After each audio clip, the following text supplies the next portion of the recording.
everyone, and welcome to another small screen Star Wars. As always, I am the Mandalorian. I am joined by Rachel Wilkinson. Hello. And I can't hear anything she's saying, really. Uh-huh. With this Oh, microphone. good to know, so I And can it's say kind of all kinds become of mean things. tradition here, I guess, that I start these reviews of the Mandalorian with this helmet on, and then forget about it until next season starts. So, Rachel, why don't you tell them? Why don't you apologize for us being late with this review while I put this away? Oh, it's my job to apologize. Okay, well, I'm sorry that Julian's fancy job takes him to places that are not here so that we couldn't podcast. So if it's anybody's fault, it's going to be his.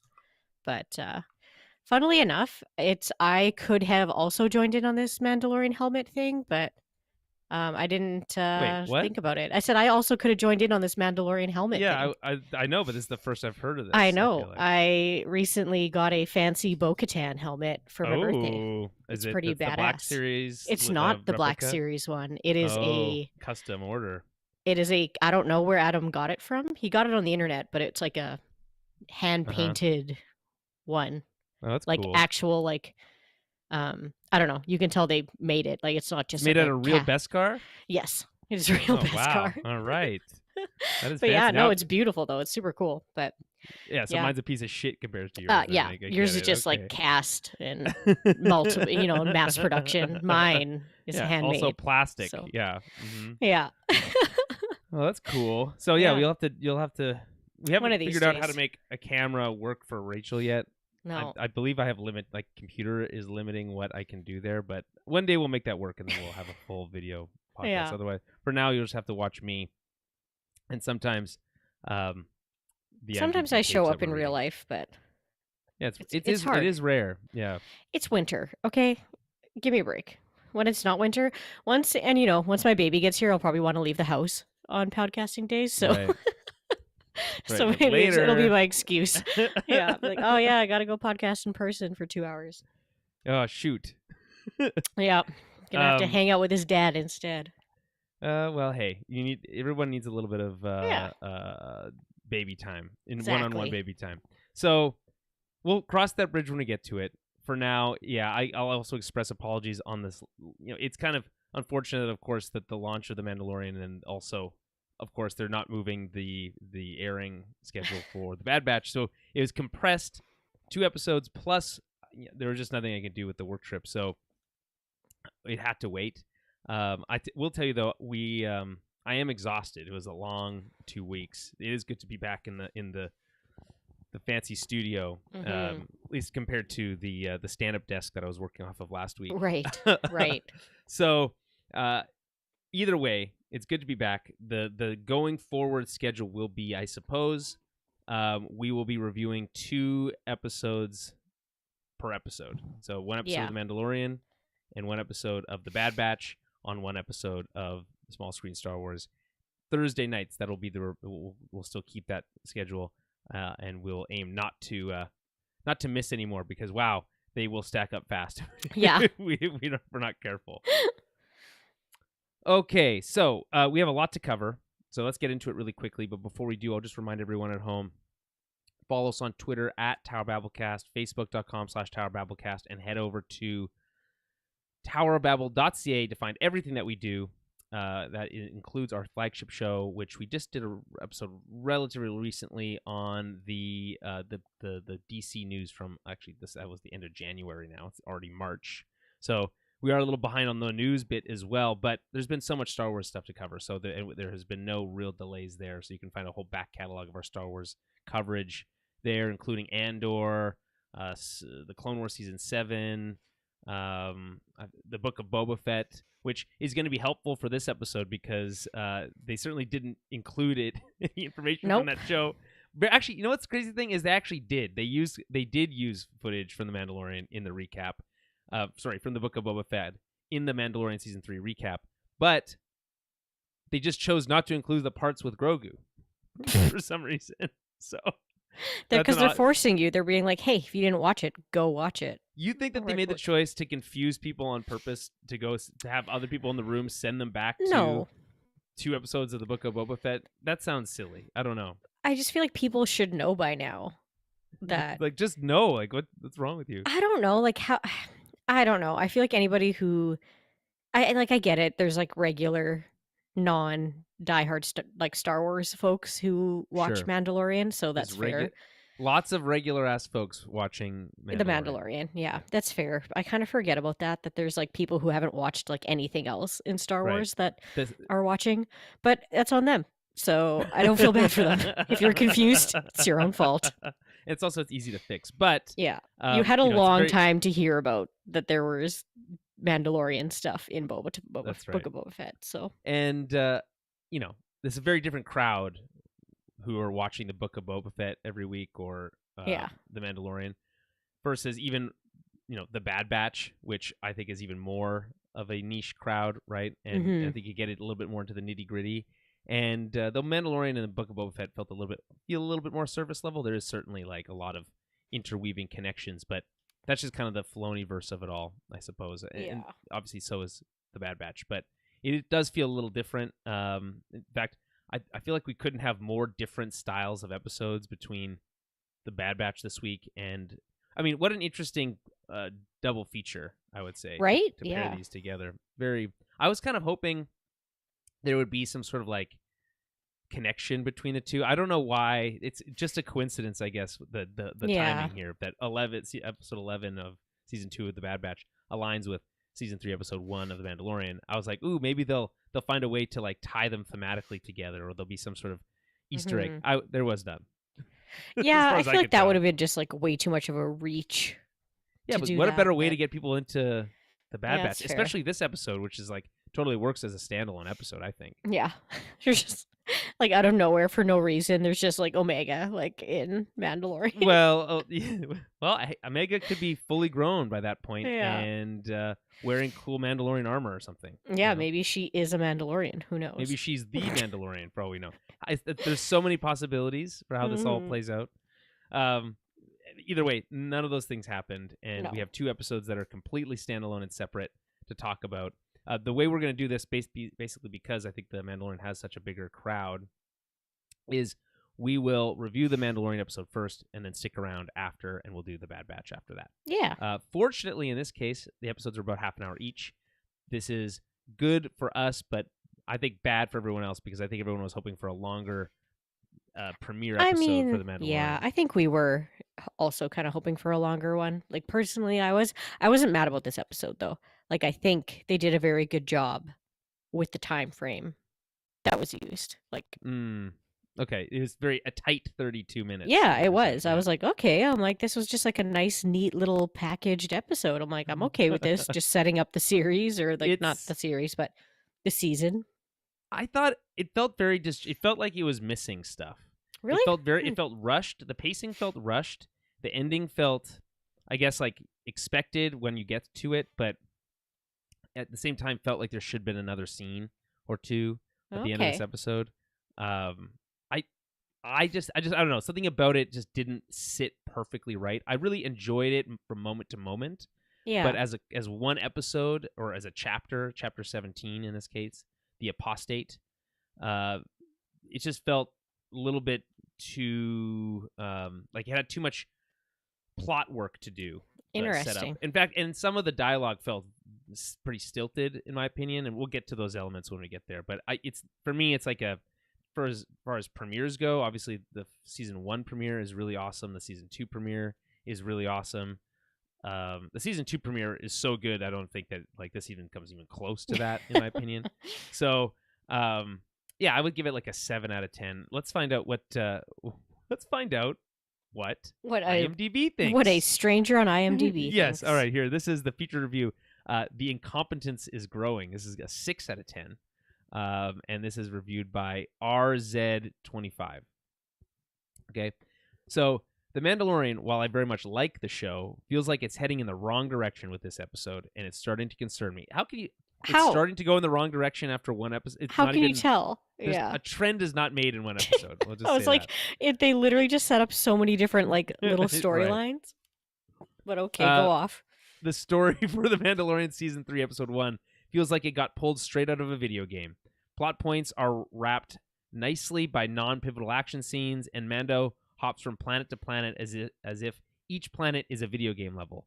With 38 minutes of runtime, there isn't much space for the pilot to breathe, and it takes a lot out of the world building. It's just a boring formula of plot point, action, easily resolved action, rinse and repeat. Now, I actually do agree with that point. That's kind of what I was talking about the sense of like it just didn't feel like it had the pacing down right, and that's basically what this person's saying here by saying that the plot didn't have much space to breathe, I guess. I mean, I do kind of understand what they're saying about the video game feel, because like I was going to say that too, but in a non-negative way. I was going to be like, hey, it's kind of like when you're playing a video game and you're like, okay, this is my main quest, these are my little side quests. Yeah, and I was like I liked it, and I was like, oh, okay. So I'm like, it's all kind of packaged up, and I'm like, well, I was kind of fine with it. I'm like, all right, so we got this main quest and side quest and some new the main antagonists, but that felt really on the nose was the what if I get you this part? Will you fix this for me? That's like, wow. Click X to accept mission. Yeah, you know, to me it'd be like boop boop, like it would just show up in your little guidebook or whatever the fuck it's called on your thing. Be like, oh, find whatever processing unit for IG11. Right, exactly. So that I do agree with that. Okay, so this person continues. Aside from the plot, there are a lot of elements in this episode that simply are not done well. The show not tell principle is lackluster, where a character is always telling the audience what is going on. The dialogue feels artificial, and the chemistry between characters feels forced. I am vibing with this review very like this person's like hitting on the I promise I did not read this before I said my piece. Fair. I just feel like they're saying a lot for the very first episode. Like, I would agree that it feels like the tone of the review feels particularly negative. Obviously, with the title being "Competence is Growing," which I think colors the rest of it. Right. But I think remove that title, remove the score, and I think I would basically almost 100% agree with what's been said so far. Okay, fair enough. There is a silver lining here. So they finish with, however, the music is fantastic as always and adds so much to the atmosphere. The visuals too are also impressive and improving with every season. I'm let down a little bit, but also hope the next episodes are more forgiving and deliver a fantastic story for us Star Wars fans. I hope Disney still holds some sort of standard for quality.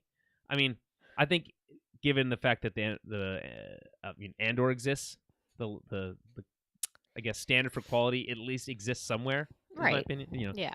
But I like the hopeful finale. What a roller coaster ride this review was. Anywho. I think that sums up kind of our overall thought, or at least my overall thoughts. I think you mentioned yours. So let's get into the breakdown here. Okay. Let's start with, I guess, the stats here. I guess The Mandalorian, Season 3, Episode 1, Chapter 17, The Apostate. Just pause to recognize that we're on a third season of a Star Wars show that is not animated. That's interesting. Obviously, like logical in the sense that, of course, but we've never gotten that far with anything like this, so it's kind of cool.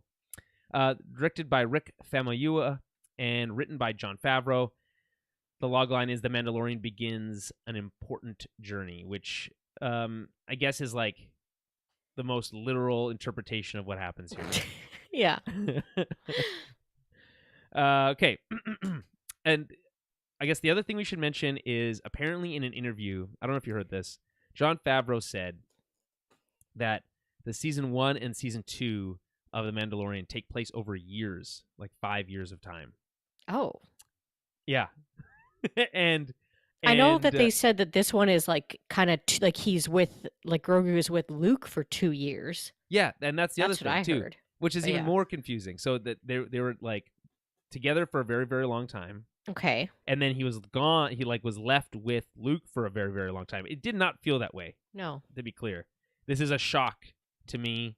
I mean, the storytelling just kind of naturally flows in a way that makes it work. I don't know why we felt like we needed to add this buffer time, maybe so that they could fit novels and stuff inside there.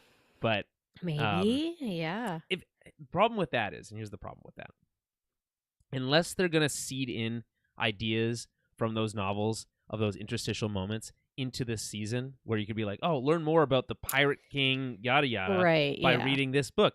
That's classic comic book move, and also classic now intertwined universe move. But of course, if it's just like, hey, this is going to continue on course. There will be no mention of any non live action stories here, and there will be basically no.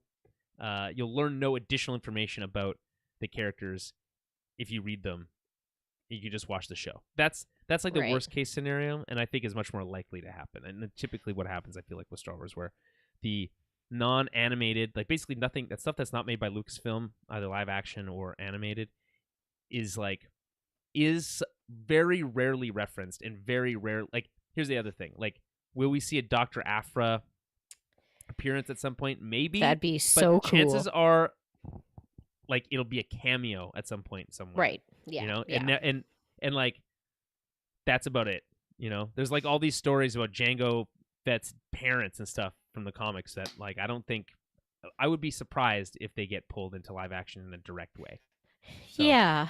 I don't know. I kind of assumed that the reason why there's not, like, why they need to say that there's a little bit of a time jump is just because they want more time to tell this current story, is kind of the way I was looking at it, where I was like, okay, like, Filoni and them don't want to waste time telling this story about Bo-Katan and the other Mandalorians falling out of sync with each other, and he doesn't want to waste time showing us Navarro getting changed and built back up, and like Grief becoming the whatever that he calls himself. They just needed a time jump. Yeah, they needed a bit of a time jump to just be like, Kate, let's just kind of move on, because it's, I don't know, it's not as relevant. But then also maybe they kind of want to age up Grogu a little bit, give him some more powers so that he's a little bit stronger, where it's like, if he was, I would assume that in this season, right? That like we're gonna see him have some more control over his Force abilities. And if they just showed that and there was no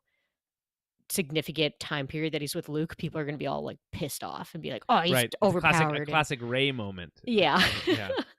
So that's kind of what I would figured. I was like, okay, yeah, the 2 years makes sense for like the world to move along a little bit and Grogu to age slightly, and maybe but that's true. I'm like, there are going to be these other maybe stories in between that they have room to put into novels or comics or in some other medium, I guess. Video game, maybe. Yeah. You know, when's that?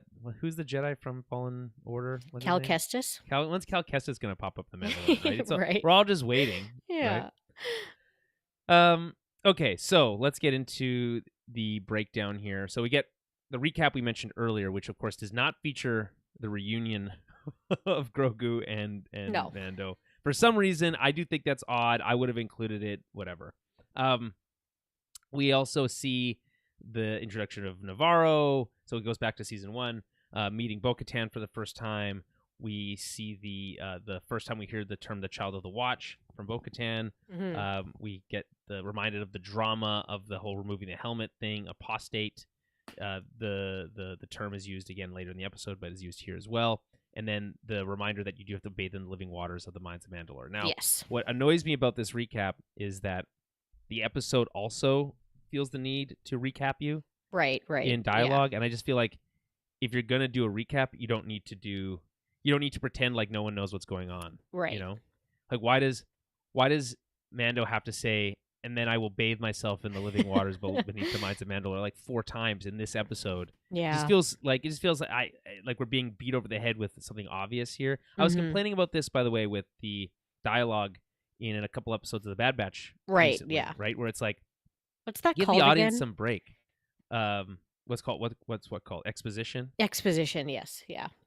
Yeah, but exposition is his delivery of any information, right? Right. In this case, it's delivering information that we already know, so it feels redundant. Or at least why would they include it in the recap if they're just going to tell us again? Anyway. Yeah.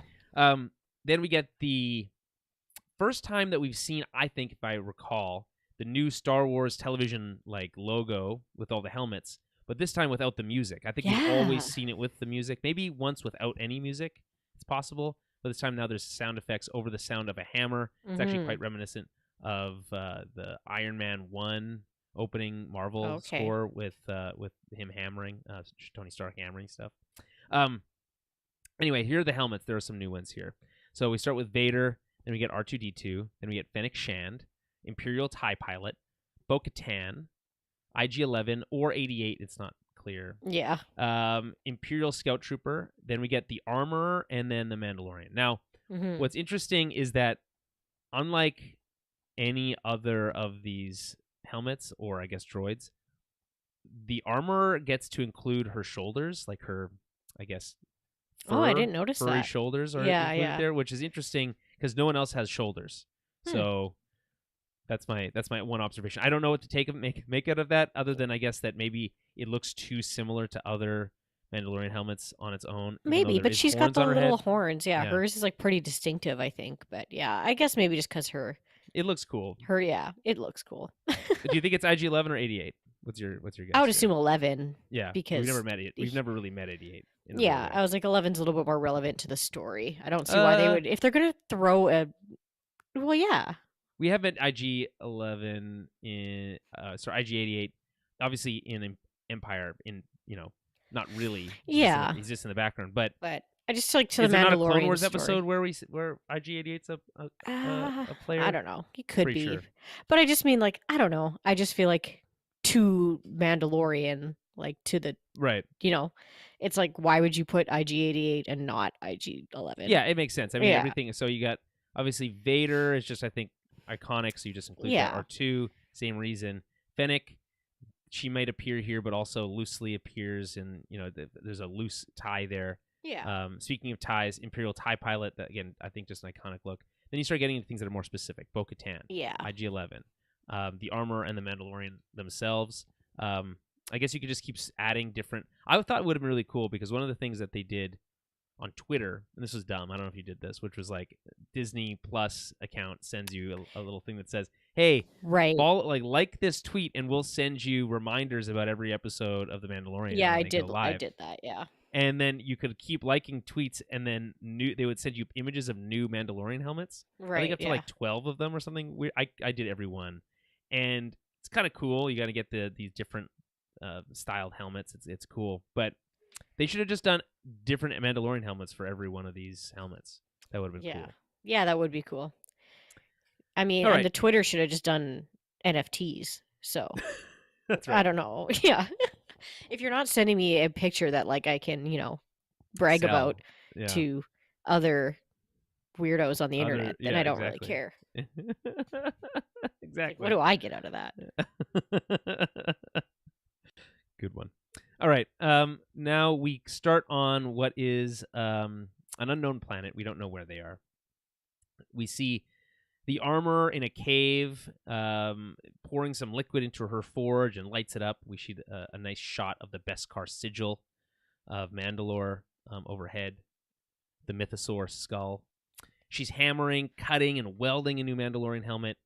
There's these drum beats in the background. We see that it's this miniature one, little mini, small, child-size Mandalorian helmet. Which, I did wonder about that. If it was like, do the kids get new helmets as their head gets bigger? They must, yeah. Yeah, I guess they must.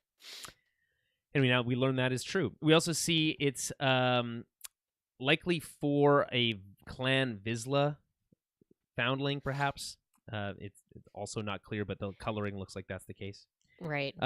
We see that the Armorer is being escorted by different Mandalorians carrying sigils on a flag of their houses or clans. We see Jaster Morel's crest, which is, I think, the Jango Fett's father.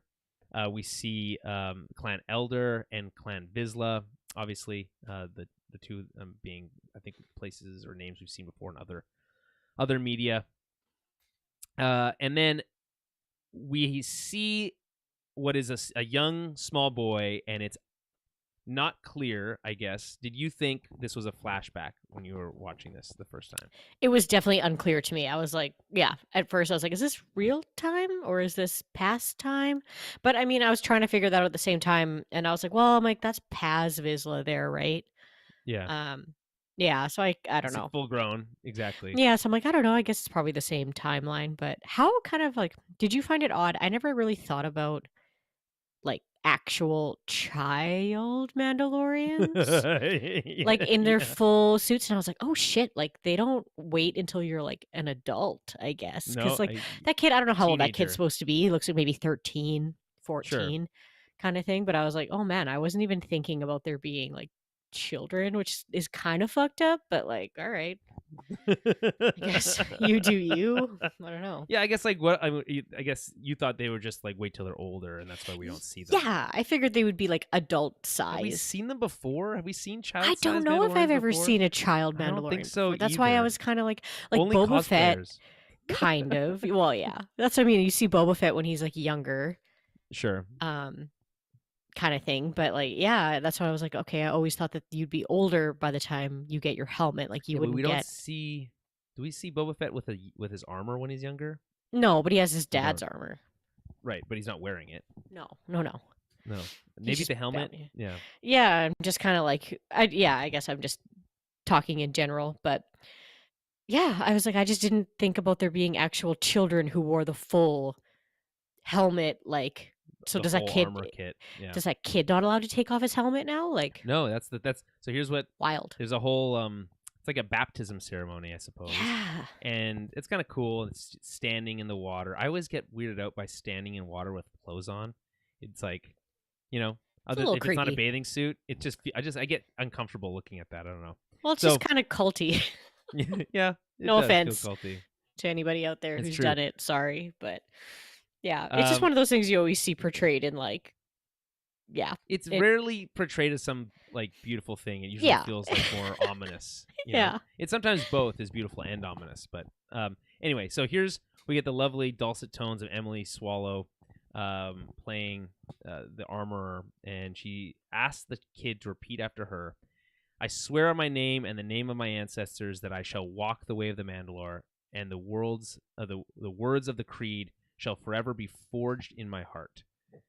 And then helmet's placed on his head, and everyone says this is the way. And then she's about to baptize the kid, and she's saying, from this moment on, I shall never remove my helmet. Mm-hmm. The kid's not able to finish that before a giant alligator attacks.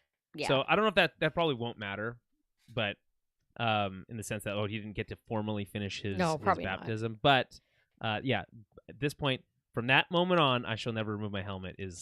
We're supposed to be led to believe, I think, that we're seeing a version of what young Din Djarin would have gone through when he was that age. Yeah. Yeah, which is very interesting.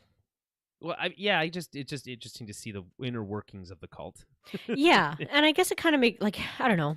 There's a lot of those things in different religions and different aspects of our own cultures where there's like an age that you're kind of like you become a woman or that you become a man, right? So sure. In different cultures, those are different ages. Like like there's quinceañeras for girls in like I believe like the Spanish and Mexican culture, and then like you have bar mitzvahs or bat mitzvahs and that kind of stuff. So I would assume that's kind of along the same lines here. Like this kid is becoming an adult in the world of that Mandalorian. Yeah, exactly. Yep. So it's cool, interesting to see. But yeah, I just didn't think they'd be that young.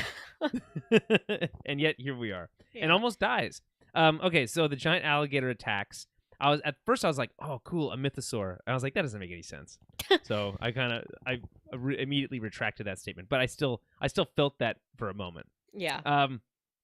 So they try to use kind of all their weapons to fend this thing off. It's not really working. They use their blasters. It's not working. They use these bomb things. It's not working.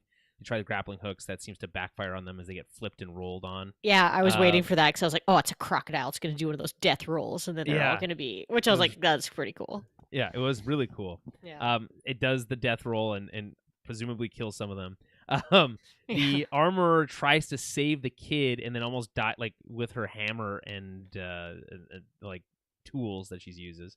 The youngling then tries to save her, but then Paz Vizsla steps in kind of with like this cool like bump move with the jetpack and steps in with his Gatling gun. So that's kind of cool.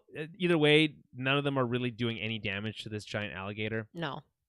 And that's when the Mandalorian shows up with his cool N1 starfighter and shoots a hole in the side of it and blows it up. There's just guts everywhere. There's big guts everywhere. I love that the show's not afraid of doing big guts. So they did the same thing with the crate dragon. You gotta. It's like you're blowing up a big Crocosaurus, like whatever. Crocosaurus. I love it. Isn't that one of those things? Is that you think that's I don't know if that's a real thing. I have no idea. Well, it's one of those like shitty movies. It's like Megalodon Oh. versus Crocosaurus I or didn't something know like that. That's either way. That's really funny. Crocosaur. It's like Crocosaur or Crocosaurus, something like that. Yeah, like Crocosaurus Rex. yeah. Yeah, it's one of those bad movies, but that's immediately what I thought of when I saw that. I was like, oh, it's a Crocosaurus. I thought it was interesting that they just started with this kind of random action sequence, and I think it looked expensive, and it was cool to see the different Mandalorians in action.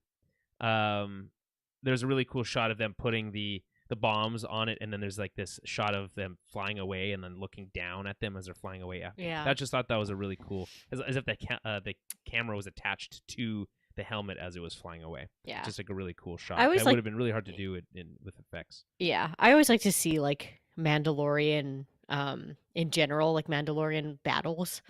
Like the way they fight and the different tactics that they use, because it was even cool seeing them like fly up over top of it and like try and plant like detonators on its back that like didn't do anything. But yeah, I don't know. I just always think that those action sequences that involve multiple Mandalorians are always pretty like cool. There's always a lot going on. So yeah, it's and very colorful, and I think that's cool. And yeah, all their different helmets and stuff is like that's just so cool for people like to be able to do cosplay. And to like also open up that world grab and like take a look at what those helmets were. Yeah. And even just to make your own. Like I feel like it opens up such a world of being able to like just paint your own Mandalorian armor and have your own, even if it's not necessarily like somebody specific that you're playing. Oh yeah, well, that's true. Right? I mean, I think people were doing that anyway.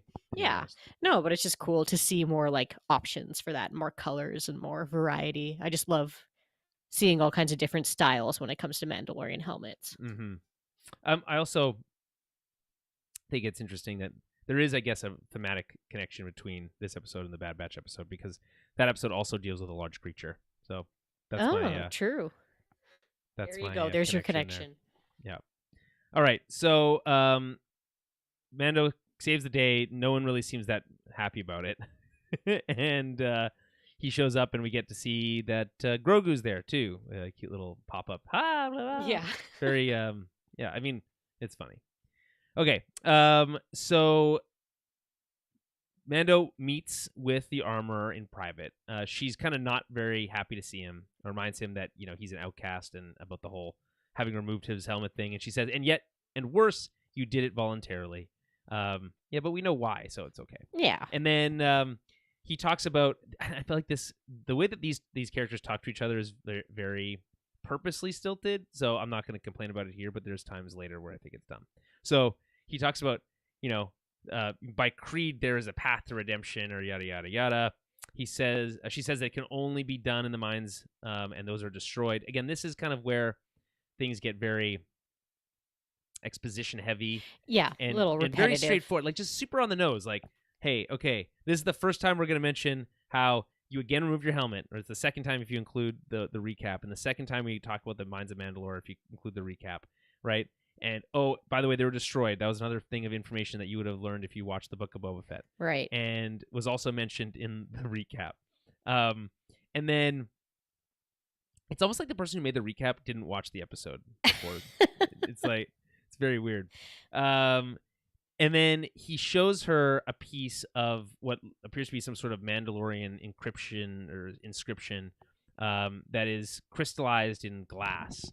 It's like green glass. And apparently this has been translated. Has it? From I think it's from, I guess it's not the traditional like Star Wars language. Oh, it's not Arabic? It's not Arabic. It's Mandoan, I believe it's called. Oh, okay. And it's a biblical verse, actually. So talking about real world religions, they just literally just pulled an actual Bible verse out of weird. the Mandalorian. Yeah, it's from the Book of Exodus, where they talk about this is just I'll just read one sentence. They shall cover the face of the earth. Throne cannot be able to, something yada yada yada. Cannot be able to see the earth, yada yada yada. It's about locusts coming to Egypt. Oh. And it's how you had those the plagues death of the firstborn child. Yes, the plagues. Thank you. We've seen that story told several times. I guess the idea here is they're trying to draw the connection between the fact that the Mandalorians in this case are scattered to the wind, like the Gotcha. Israelites were back in the Egyptian times. Yeah, I think that's weird that they used Agreed. a Bible verse. I Like, think I we don't both know. agree. I think that's weird as shit. I don't know. Why like your writers come up with something that sounds similar but is new. I don't know. I think in this case, it's like I think that Star Wars Lucasfilm has come to terms with the fact that the writing only matters when they want it to. Yeah, and that's in that fair. case, I mean, one episode of Andor, they used Arabish, and it was like completely nonsensical, irrelevant, right? Yeah. And then in the case of the Bad Batch, we had that big monument, and it was all just nonsense words. Yeah, that's fair. Yeah, So, it's in this just case, funny it's that like I'm like, why not just make it nonsense again? Like, why make it something that's I don't know. That's in this odd. case, they're just giving you some sort of contextual, real world clue. Yeah, to I guess kind so. of what the themes of the episode are, but is that really necessary? Yeah, like Feels who's like really? It's was the like question. I feel like there's like 6 nerds who are gonna go like Exactly. actually like. But yeah, whatever. Is what it is. But yeah, that's odd. To be clear, I was not the one who translated it. It was translated by someone else, and Yeah. I'm not going to take credit for that. So the armorer notes that it must mean that the surface of Mandalore has been crystallized by fusion rays. She's like, it proves it. This just proves it. And basically, Mando's saying, well, hold up. If these people were able to collect this piece of Mandalore, then maybe it is survivable. And if it is survivable, then I will go find the mines and I will bathe in the waters and I will be by creed, you have to let me join back up. Right. Yeah. And she's like, well, you laid out the rules as they see them, and this is the way. So that's his plan. He's going to go back to Mandalore. This is his first quest, right? I mean, what is the log line?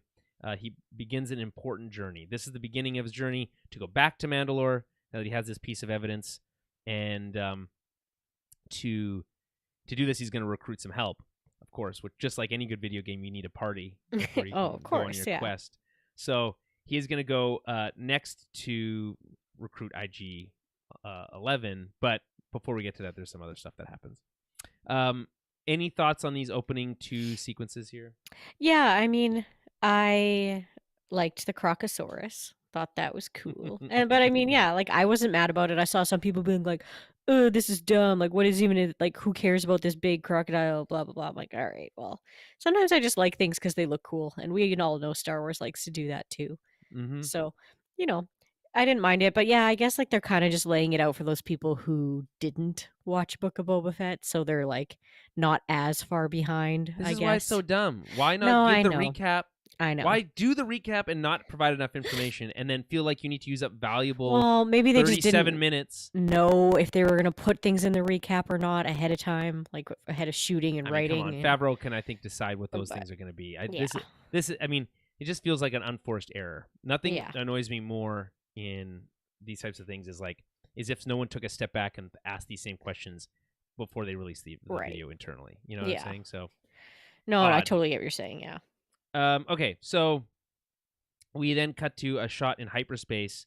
It looks like Mando is sleeping while he has the ship on autopilot, and the music swells to see what appears to be the outline of some Purgle space whales. So cool. Really cool because it kind of changes the way you see hyperspace. I've always felt it was this kind of like tube type of scenario, right? Because I feel like you can get knocked out of hyperspace, right? Yes. And it always feels like you're leaving the side of a tube. What are those called, like in Finding Nemo? What, like a current? Yeah. There's like that whole part in Finding Nemo where like the sea turtles ride in like those currents, like the whatever, and like the fish are in there too, but you can like end up flying out of the side of them. It's like jet stream or something. Yeah, that's kind of what I was thinking of too. But yeah, no, like because they talk about even ships being pulled out of hyperspace too. Right. Yes. Mm-hmm. But yeah, like because that happens in some of the books. Ships. Yeah. So yeah, like I've always kind of thought of it as like a hyper lanes or whatever, or like a tube. Yeah, like exactly. Like it's like a tunnel that is safe. There's like a safe passage through there for whatever reason, like in between star systems and planets, and you're not supposed to have to worry about running into things when you're in the hyperlane tube. Well, I guess we get it. If you think about it, it's like an alternate dimension that they travel through. Yeah. And there's gravity shadows of like planets and other things that you can crash into. Well, and we know the Purgles can also do that. They can like hyper jump or go through hyperspace. They're not so much, I guess, tubes as they are lanes on a road in the middle of a desert, I suppose. Right. So in this case, these Purgles, which this will be interesting, I think, to regular, normies, quote unquote, who have not watched any of the animated Star Wars, especially Rebels, which I think can be particularly hard to penetrate because of its absolutely ugly visual style. But not that bad. It's pretty ugly, but it's just so lacking of any sort of detail and flat shadows, and it's like, ugh. It's unbelievable how much worse it looks compared to the Clone Wars style animation, which we've kind of become used to now, with the Bad Batch. Anywho, we'll talk about that later. But what was I talking about? Purgles. The Purgles, right? But they do appear prominently in a couple episodes of Rebels, and they will likely appear again in Ahsoka. So yeah. I guess this is a tease for Ahsoka, or do you think there's more to it than that? I just think it's a few things. So it's whatever, showing us the Purgles again, which is cool. I think they're probably drawn a little bit to Grogu. Like he can sense them. I feel like he could see them. Because I don't think just anybody in a plane, or like not a plane, but like in a ship would necessarily be able to like see them or necessarily be able to like feel them. You think if Grogu went over to wake up Mando, you think he would have been able to see those? I don't know. Yeah. I just kind of thought, I was like, oh, maybe they're kind of drawn to his like force. That's possible. Because like why, I don't know, they're so close to the hyperlane there or whatever. But then yeah, like I think they're hopefully going to reintroduce them again, and they're such a cool creature. Yeah. That I'm like, oh fuck yeah, that's cool. They saw Avatar 2 and like, it's time to bring in space whales into Star Wars in a big way, Yeah, they're real cool. Like a mix. For those who don't know, they're like a mix between a whale and an octopus.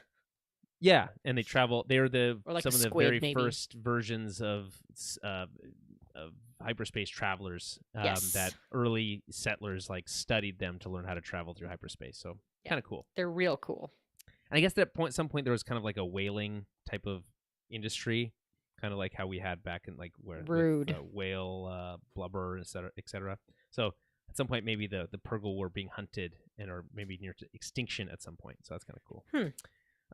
Anyway, so just a cool kind of side shot. This is kind of where I mean about like pacing. This is cool to include, but in an episode you only have 32 minutes. I would like to stay a little bit more focused, or 37 minutes or whatever it is. So, actually IMDb says 35 minutes. That review said 37, and I've been saying 32. So it's somewhere along there. It's hard to say because you don't want to include, I feel like, the credits because they're so long. Well, yeah. It adds so much more buffer time on there. So, okay.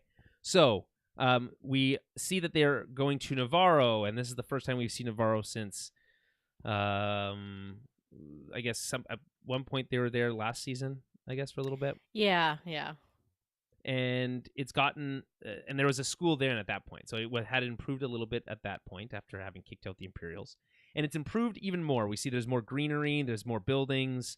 There's kind of like some sort of automated landing service that Mando is able to use.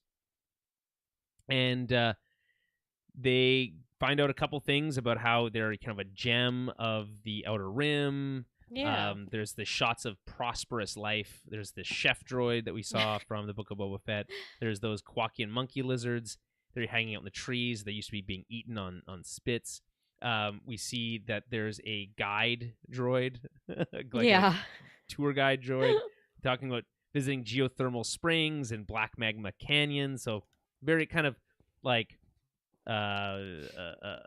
what's a destination kind of Yeah. vacation destination vibes. It looks like a very like prosperous thing. Like people are selling and trading, and there's markets, and like it's kind of showing you like, oh hey, look, once we kicked out the Imperials, this place didn't suck anymore, and right. people are actually starting to get their lives back and be happy again.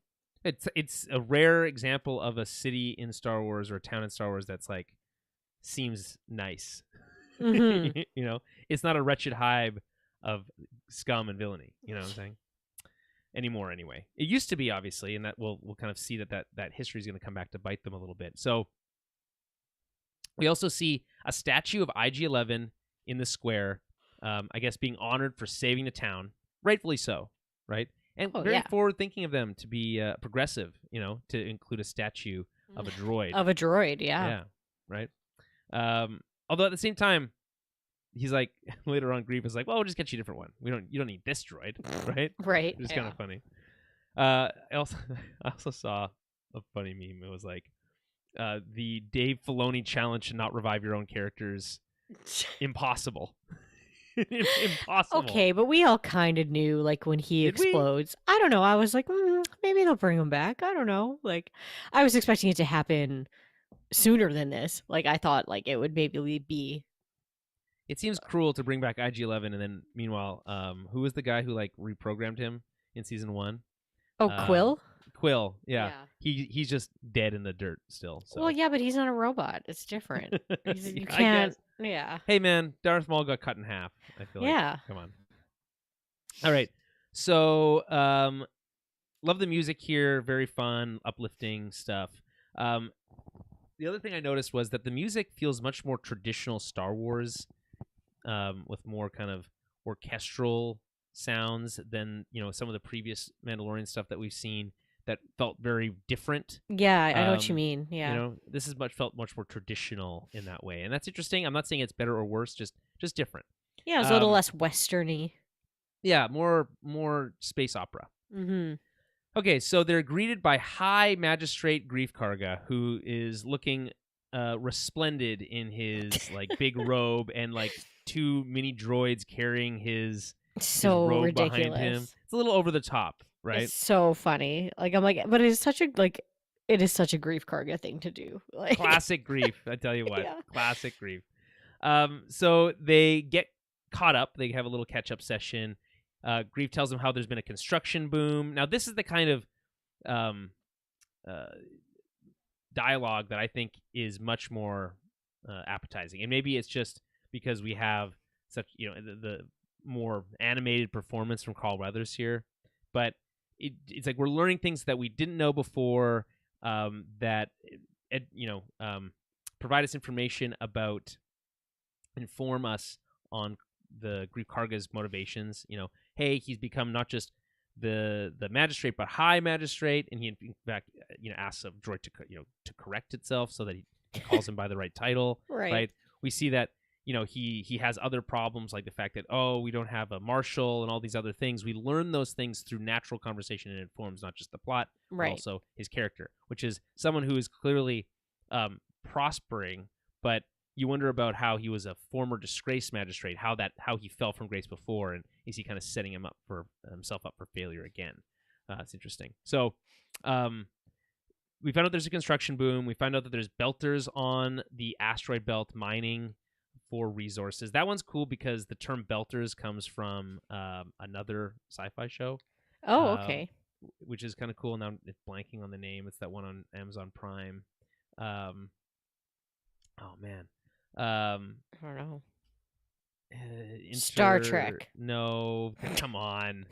Battlestar Galactica. No, you're getting close. The Expanse. That's the one. Oh, okay. So it comes from The Expanse. I always thought that is a cool term, which is like people who live or work on on an asteroid belt. Yeah, that is cool. Belters, and then he offers him. Grief Karga offers Mando a plot of land by the lava flats, and a lovely plot by the lava flats. And at this point, Mandalorian reintroduces Grogu because he has to basically say, he has a name now. His Right. name is Grogu. And I love his response. Like, sure, whatever, basically. He's like, yeah, whatever you say. He's like, okay, whatever you say. Yeah, he's thinking about his own problems. Again, informing us about him. Yeah. And then they kind of sit down, and Grogu's spinning in the chair and like using the Force to get M&Ms. Doing his cute shit. Yeah, standard Grogu cute shit. And I guess Greef is kind of playing the audience surrogate here and is kind of like confused about Grogu's situation. And maybe they felt like this was like a clever wink, wink, nod, nod to the stuff that they didn't include in the recap.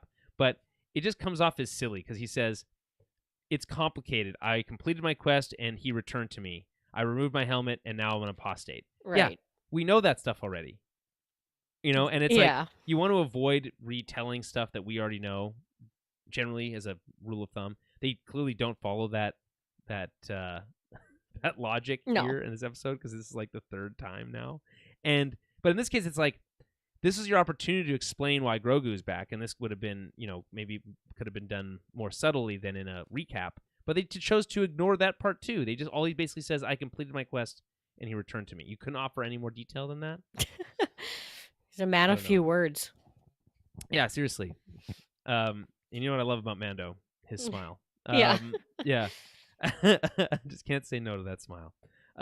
Do we think we're gonna see him in this season? Are we gonna see our boy? What's his name? Pedro Pascal? No, the cowboy dude from Tatooine. Oh, Cobb Vanth. Cobb Vanth. Yeah. Yeah, I don't know. I hope so. I'm a big fan of Cobb. Want more Cobb in my life. Okay, so a droid arrives to warn Greef about pirates. And I like this is funny. That your timing could not be worse. Yeah. So we see that there is a Nikto pirate leading a gang of Weequay, Quarians, Trandoshans. I like this. Why? I like the diversity of the pirates. Yeah, but yes, but also the bad guy species are always the same. I feel like I don't like the that Weequays. Yeah, well, not so much. The Weequays, the Quarians, the Niktos, the Trandoshans, and Klatooinians are often, if not always, shown as bad guys. You know what I'm saying? That's true. I always forget. Yeah, the Quarrens are usually bad, and whatchamacallit, Trandoshans. Yeah, you're right, but I guess it's just I feel like they're getting typecast. Typecast as bad guys. Yeah, that's fair. You could throw in some other species. Yeah, like just even a human would have been fine. Yeah, fair enough. As long as they weren't riding one of those colorful scooters from the Book of Boba Fett. Oh God, yeah. So Greef confronts the pirates, and he appears to recognize them. One of the Nikto, or one of the Niktos, the leader, is named what's his name? His name starts with a V. Vane. Charles Vane. Yeah. Not Charles Vane. Charles Vane's an actual real world pirate. Charles Vane's a real world pirate from real world history, and likely the reason they named this character Vane. But that's what comes to mind, Charles Vane. Yeah. I was dying for a second. Like, there's no way that fucking character's name is Charles, because that's insane if that was his real name. That the guy from Spartacus who played one of the main characters from Spartacus plays Charles Vane in Black Sails. Oh, okay. Yeah. There's a connection there. I just don't remember what it is exactly. Anyway. When we were watching this, when that guy came on the screen, Adam was immediately like, "That guy, he looks like Voldemort," because he kind of does. Nose. It's like the no nose and like the snake, kind of like the snake-like face or whatever. And I was just laughing. I'm like, "You're right. It does look a lot like Voldemort." Marti Matalis plays Vane. Let's see. Do we know Marti Matalis? Known for stuff I've never seen. Okay. Good to know. But either way, like I said, they come to confront the pirates, that being Mando and Greef. And the pirates want to have a drink at a school and not being let in. Yeah. Because it used to be a bar, apparently. I love how they're just being such dicks about it. Like, yeah, they're just being intentionally like stubborn, basically. Yeah. It's that like strong arm gangster kind of thing, right? Where it's like, oh no, like I don't care if it's inconvenient for you, and I don't care if this is like an unreasonable request. You're gonna do it. Well, they know it's an unreasonable request, and it's a show of power. You'll let me do this because because you're afraid of me. Yeah, right? exactly. So they announced that they work for the Pirate King Gorian Shard. Grief knows him as well, I guess from their past. And at one point he says, "You paid us for murder and mayhem inside these doors." So, and we know what we saw when Grief was acting as kind of like the he was kind of working for the pirate, the Assassins Guild, the Bounty Hunting Guild, Bounty Hunting Guild. I thought, yeah.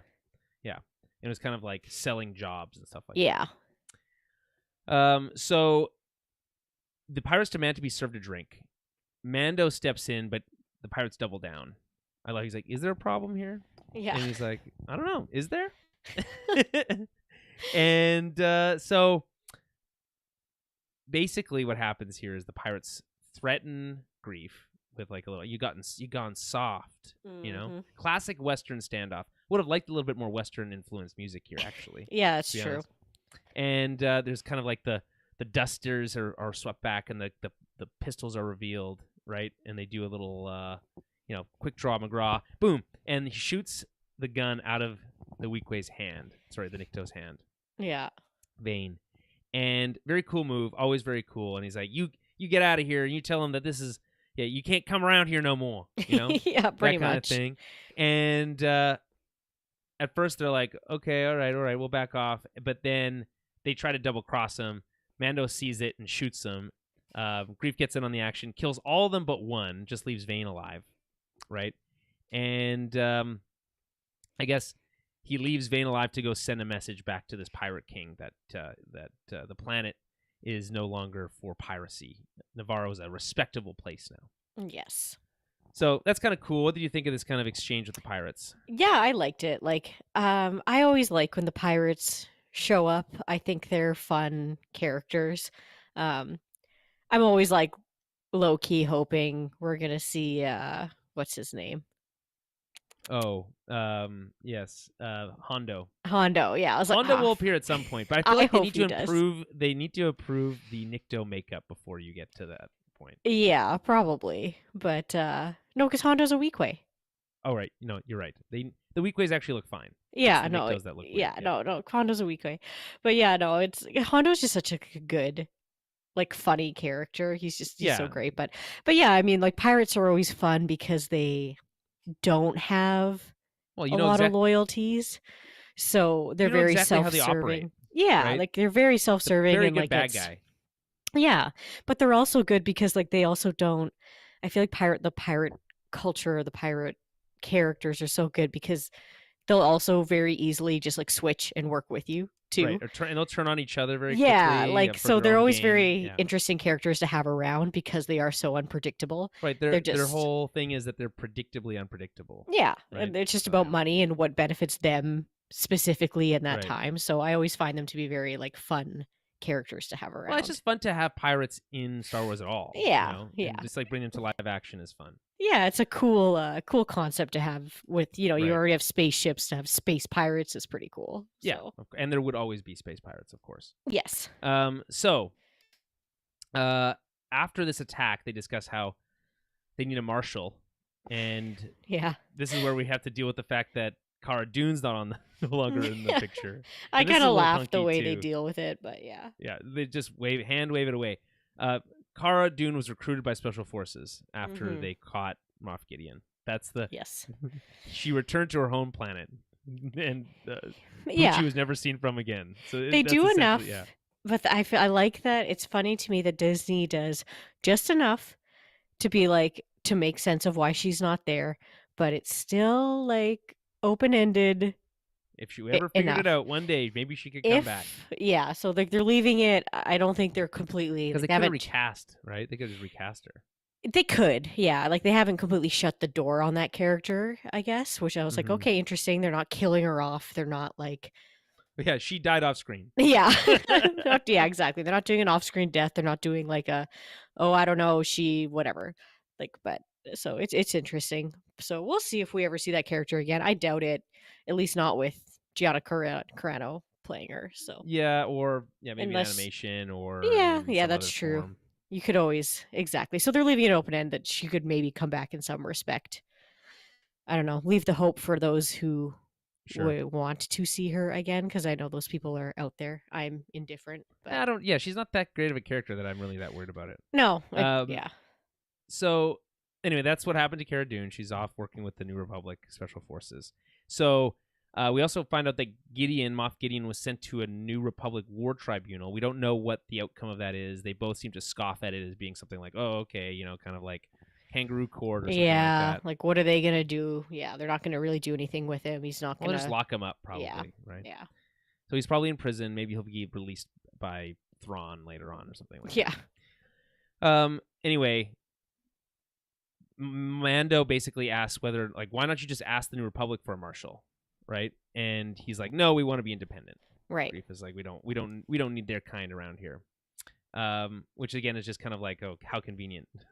So Yeah, it'd be interesting to see what happens. I mean, I think the implication is the pirates will come and attack this town because they don't have a marshal. oh yeah, they're definitely setting up like some for sure conflict with the pirates. It's inevitable. You got to kind of have some other antagonist floating around out there, right? Right. So Literally floating around. we don't know if they're the big bad for this season or not, but they're at least probably a recurring nuisance or something. Sure. So this is where Mando shifts the topic back to the mission. He's like, "Oh, you're here for work. All right, go ahead." Apparently, he needs IG-11 back. Grief is very surprised. He's like, "Really? But this is just a statue." And apparently, that's not just a statue. They included actual parts from the destroyed droid. Yeah. And so he's basically like, "Yeah, just do me a favor. Let me try." Right. And he needs a droid because he needs a droid that he can trust to help him explore Mandalore. Yes. Which is interesting. I guess the idea being, in case it is poisoned, you want to have a droid there. Yeah, right? that makes sense to be able to like go certain areas that you can't. Yeah. So they go back to Grief's shop and they start welding IG back together, and they basically hook him up to power to see what happens. Which seems like a great idea, great plan. So at first, I love it. The music plays like this, beautiful kind of spring-like flute music as he slowly wakes up. Yeah. And his like little hand starts to move. And when he finally wakes up, it does a nice kind of like fun gotcha moment where it turns out he reverted to his old programming and is like going to try to kill Grogu. And it's like coming at you like a Terminator bot, like right, yeah, like crawling at him with one ground. arm. Yeah. I like Very those cool. little like his not eyes, but his lights turn red. Like they're blue at first and then they turn red, and it's like eliminate the asset. Like it's so funny. I was like, oh, that's cool. Yep. I just return to factory settings. Yes, that's right. Reset. So just like that little switcheroo. Yeah, he needs to terminate the asset. I think it's a clear reference to Terminator. So it crawls on the floor, and Mando tosses Grogu to Grief. This is so funny. Like a hot potato. That looked so bad. I won't lie. I'm like, because I have like a couple of those Grogu dolls. I'm like, that looks like if I just threw my Grogu doll like at Adam, like or at somebody. I was like, he literally looked like a doll. I know, but I was like, oh my god, it literally looked like he was throwing a doll. I feel like, yeah. Yeah. Also, like, why is that the move? Yeah, throwing him. Throw the baby. Know. Yeah, I mean, I don't know. Yeah, whatever. Throw the baby. Throw the baby. Quick, throw me the baby. It's worse because he's actually throwing it to someone who's not ready. Right? Yeah. Yeah. So the IG continues to pursue them, and what I love is that the Grief's kind of like personal droid pushes a statue of Grief's head on top of the IG to stop it. That's another thing, is like that's such a Grief Karga move to have a bust of yourself in your own office. So funny. Considers himself quite important. Yeah. Self-important. Yeah. I like the line, "Now that's using your head," which again, I think it reminds me of Vader's kind of like "Don't choke on your aspirations" director line. Yeah. So that doesn't bother me. I like a good pun. That's always fun. So with a heap of parts, they go find, quote, some of the best droid smiths in the Outer Rim, or so Grief promises. Turns out that's the Inzellans, who are the same species as Babu Frick. And I Babu can't tell. Freak? Is Babu Frick here? I Or don't are these think just so. the same but people? I think it's just the same Species. species. They're so cute. I love them. I'm like, Ah. oh, I adore them. I think they're so funny. Yeah, they are very funny. Bad baby. Yeah, yeah, like so good. So funny, yeah. So and also they like this combination of puppets and like stop motion. It's like very fun, like callback, throwback style. I was gonna say it's just, you're right. It's just fun. Yeah, and I think this is the type of moments that some people like really get like irked about Star Wars with. It's like, oh, what a waste of time. Now, for me, the waste of time is repeating, story plot points over and over and over again, nailing them into our brain as if we're 5-year-olds. That's annoying. This is just fun. This is just a fun side scene where not only do you get the Babu Frick, like tiny little alien people in the tiny little house with the tiny little door, you also get Greef Karga like repeating the same things that we're already hearing, which is like a fun gag too. So I just think the whole thing totally works as like a fun side. Oh yeah, I thought it was so fun. I feel like if you don't have subtitles on, it's probably hard to understand them. Oh yeah, I agree. Like you would probably need like Greef as the audience to be explaining what they're saying too. But I always watch. Pretty clear. Some of it is, but yeah, like I was watching it. I always watch with subtitles on, like everything. Same. Yeah. Because it's like I just want to miss anything. Yeah, right? exactly. I don't want to misinterpret anything. So we find out that they said that they can't fix it at first. Can't fix it, and then they're like, he's like, no, that's no good. I need this one. This one's my friend, which is cute. Yeah. Aww. And they're like, this one's not your friend. It has a bad memory circuit. Or they say, this one's Poodoo. Which is also Poodoo. Yeah, no work Poodoo. And which I guess is a term we saw in episode 1, the pod racing. Yes. And so Greef is repeating them. It's very funny. Mando says he'll go find the missing part, and if he does find it, he'll bring it back, and they agree to fix it if he's able to get it. So before they're able to leave, Grogu like grabs one of them. He hugs them, and like it's a hug or like some sort of like, I guess it's a hug. I'm not sure what's going on, or like he's trying to eat it. I know. I think it's kind of like when little kids like squeeze dogs or like pick up cats really like uncomfortably, and the cats are just like dangling there, like what the fuck. Right. It's always wild that those animals don't attack the kids more. I mean, sometimes they do, but yeah. Sometimes they do. Yeah. A friend of mine put their dog down because it attacked their daughter once when she accidentally stepped on its tail. Oh no. Yeah, it's sad. Yeah, anyway, that's rough. On that lovely note. Yeah, I was like, what the fuck? Anyway, that's not what happens here. No. It's just played for laughs. It's all very funny. That's when we get the bad baby line, which is also funny. Yeah, he's like, no, bad baby. Like, oh, so funny. Mando then heads off and asks Greef to keep IG safe until he gets back. He climbs onto his ship, and before I guess we get to the next scene, any kind of thoughts on this kind of moment on these few moments on Navarro? Yeah, no, I like overall, I kind of like I liked this whole setup, and like we said, seeing the pirates and getting to see him trying to put IG back together is all kind of it's just interesting. Well, yeah, I was kind of surprised that we were going to go back and get IG-11. That to me, for you, I guess was not surprising. No, but for me, I was like, I wasn't expecting it at this point. If I would have assumed we were going to see this way earlier, like last season. I was not expecting it like much later on. So yeah, I'm like, that's kind of a cool thing. I'm like, all right, we'll see if we can get the nurse droid back. And yeah, I don't know. It was just such a good like comedic value, and yeah, I love those little Anzellans. Yeah, it's a good moment of levity. Like it's the moment of quote unquote danger that we get with the pirates is fun, and IG-11 is fun. Yeah, it's kind of just like enough happens. This is my favorite part of the episode, by the way. This middle section, including the space battle that comes next, because it feels the most clear, and the pacing feels right for everything. The beginning, the very, very beginning, and with the Mandalorians, and then the very, very end feel like disjointed. We go to 3 different planets on this episode, and you kind of just jumping around. And this one we spend the most time on, and it's kind of nice. So they get on the ship, and as they're about to jump to hyperspace, Mando starts advising Grogu on kind of what it means to be a Mandalorian, which is actually quite nice. And he says it's not just about knowing how to fight, it's also about knowing how to navigate the galaxy, because you never know where you're going to go next, which Right. we've seen in practice. This is kind of another example of kind of good dialogue informing us and reaffirming things that we understand to know about being a Mandalorian. Mando knows how to fight, and we've seen him navigate himself around the galaxy. Okay, so that's an important factor. That's what he takes to believe being a Mandalorian is about. So he starts showing him the gauges and you calculate your distance by referencing your fuel gauge and your different maps and all that kind of stuff. I think that's really cool. Do you think they're setting this up for like Grogu to have to save Mando one day and fly the ship on his own? There's no way he can reach the button. But yeah, you're like, why is he showing a baby how to fly the ship? Maybe he'll use the force.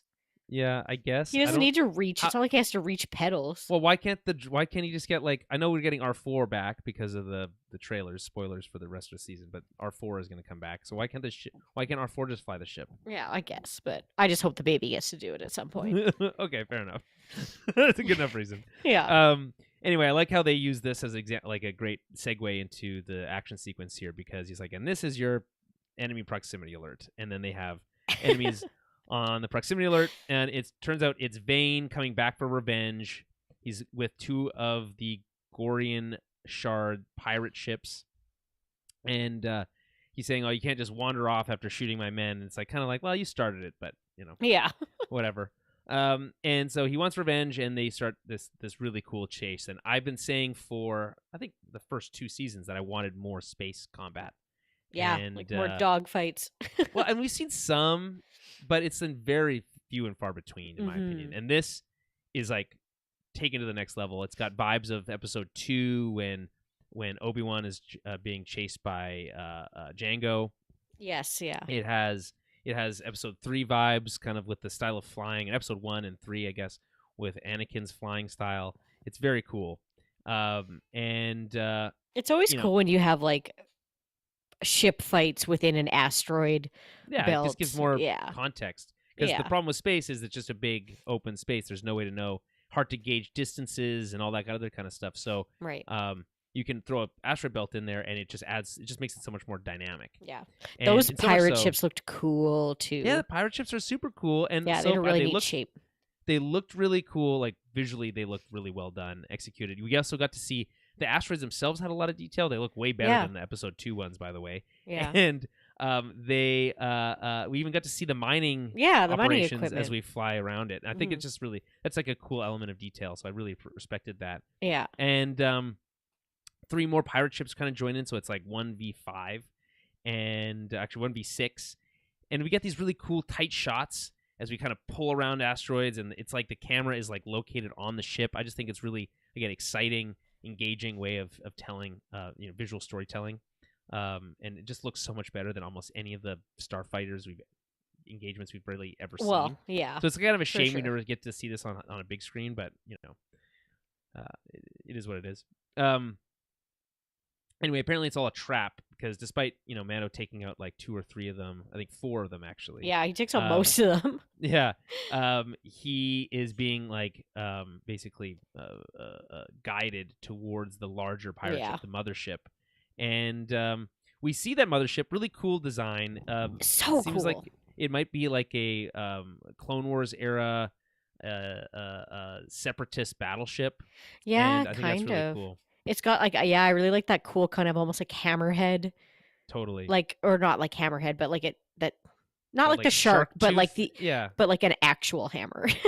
Yeah, and the paint job on it was really cool with the stripes and everything. I was like, oh man, I'm that's a really cool looking ship. Yeah, it did. It would kind of look like a tiger shark or something, but and that's when we are introduced to Gorian Shard himself. And what did you make of that look? I'm just so curious. I don't like it. Like it. It just it gave me Pirates of the Caribbean vibes. Davy Jones and when Captain Barbossa looks like a tentacle man. Davy Jones tentacles still stand up as some of the best CG ever done. So I will but I know what you're saying. It was like just too on the nose. It looked for a like little a bit pirate. like Swamp Thing as well. Yeah, like I was like, oh, okay, like the space pirate has to be made up of like sea moss.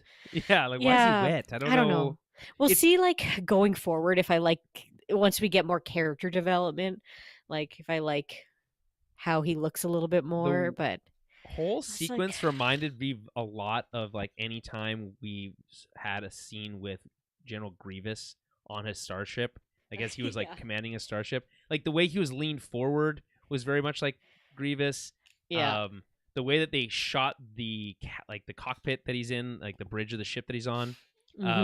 The way that it's kind of like this one little short sequence, and it's kind of like played for kind of like laughs. You know, Grievous was never really taken that seriously, and neither is this character. It had totally prequel Clone Wars vibe to me, as just like, we'll set this guy up here, we'll use him again later, but here's a wacky design that you'll remember. You know? Yeah, I figured they could. I don't know. I would have made him like scarier, like cooler. Like we've seen so many other like cool species. I think they're going like for gross with this time. And that's fine. That's fair. But I'm like, man, it's kind of like a bummer. It's good. It's like I just wish it was cool. Yeah, I just wish it wasn't so like on the nose of like, look at this wet, creepy moss pirate. And I'm like, yeah, I don't know. I guess the problem is that Pirates of the Caribbean does exist, and that's the problem. If that's probably why I was just like, that's immediately what I thought of. I was like, okie doke, Disney, Pirates of the Caribbean, throwing that in here. You might as well just use that design, that exact same design. Okay, and I love how he's like, listen, it's very cute that you think that you don't have a quarrel with me, but you just said that after destroying 4 of my ships, which is a classic like reverse logic move. Yeah. And then says, listen, if you surrender now, we promise to spare your life. And, you know, Mando's kind of last lesson here to Grogu is never trust a pirate. Yeah. He uses his like booster thing that we've seen him use a couple times to escape the targeting lock that was on him, and they were able to jump to hyperspace and escape. Yeah. So cool little sequence. What did you make of this that we haven't mentioned already?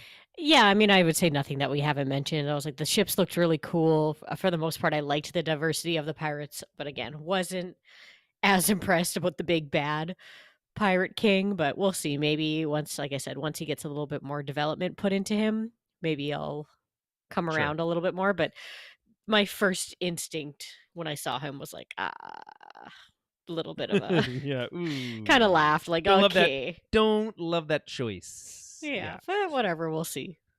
Okay, so we escape to another planet. Now we're on Kalevala, which is, I don't think, a planet we've ever seen before, but has been mentioned in the Clone Wars. And this is a planet in the Mandalorian system, and features a Mandalorian castle as its main kind of design feature. And we see that it's raining, kind of this like sun shower look to it, very like Irish countryside, Scotland-esque a little bit, little Acto feeling a little bit in there. And I just love the visual design here. I thought the cool blue protocol droid looked really badass. I love the way that the water was running off of Mando's helmet. Right, yeah. And the stained glass windows of the Mandalorian design castle. Kind of seeing the Mandalorian design elements that we've seen from the Clone Wars being brought into live action, I think is a very worked way better than I thought it would, to be honest. Any thoughts on that at all? Yeah, it's cool. It's always cool to get to see like a Mandalorian castle, but then like you also wonder like, how long has this been here? Like right, who built long this? time apparently. Yeah, like it's very cool. But yeah, stained glass is always neat, I think, to see in Star Wars. I don't know. It's nice to see everywhere. Yeah, in general. Yeah, I love. Yeah. But no, it's just funny though, because it's just like a big castle sitting on like a cliff.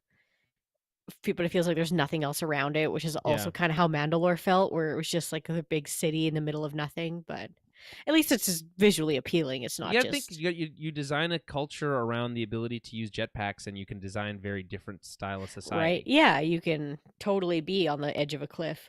Right, yeah. Exactly. So we see, as Mando walks down this really cool hallway, we see that Bo-Katan is sitting on a throne, very lackadaisically, kind of just being left to wallow in her sorrows, as it were.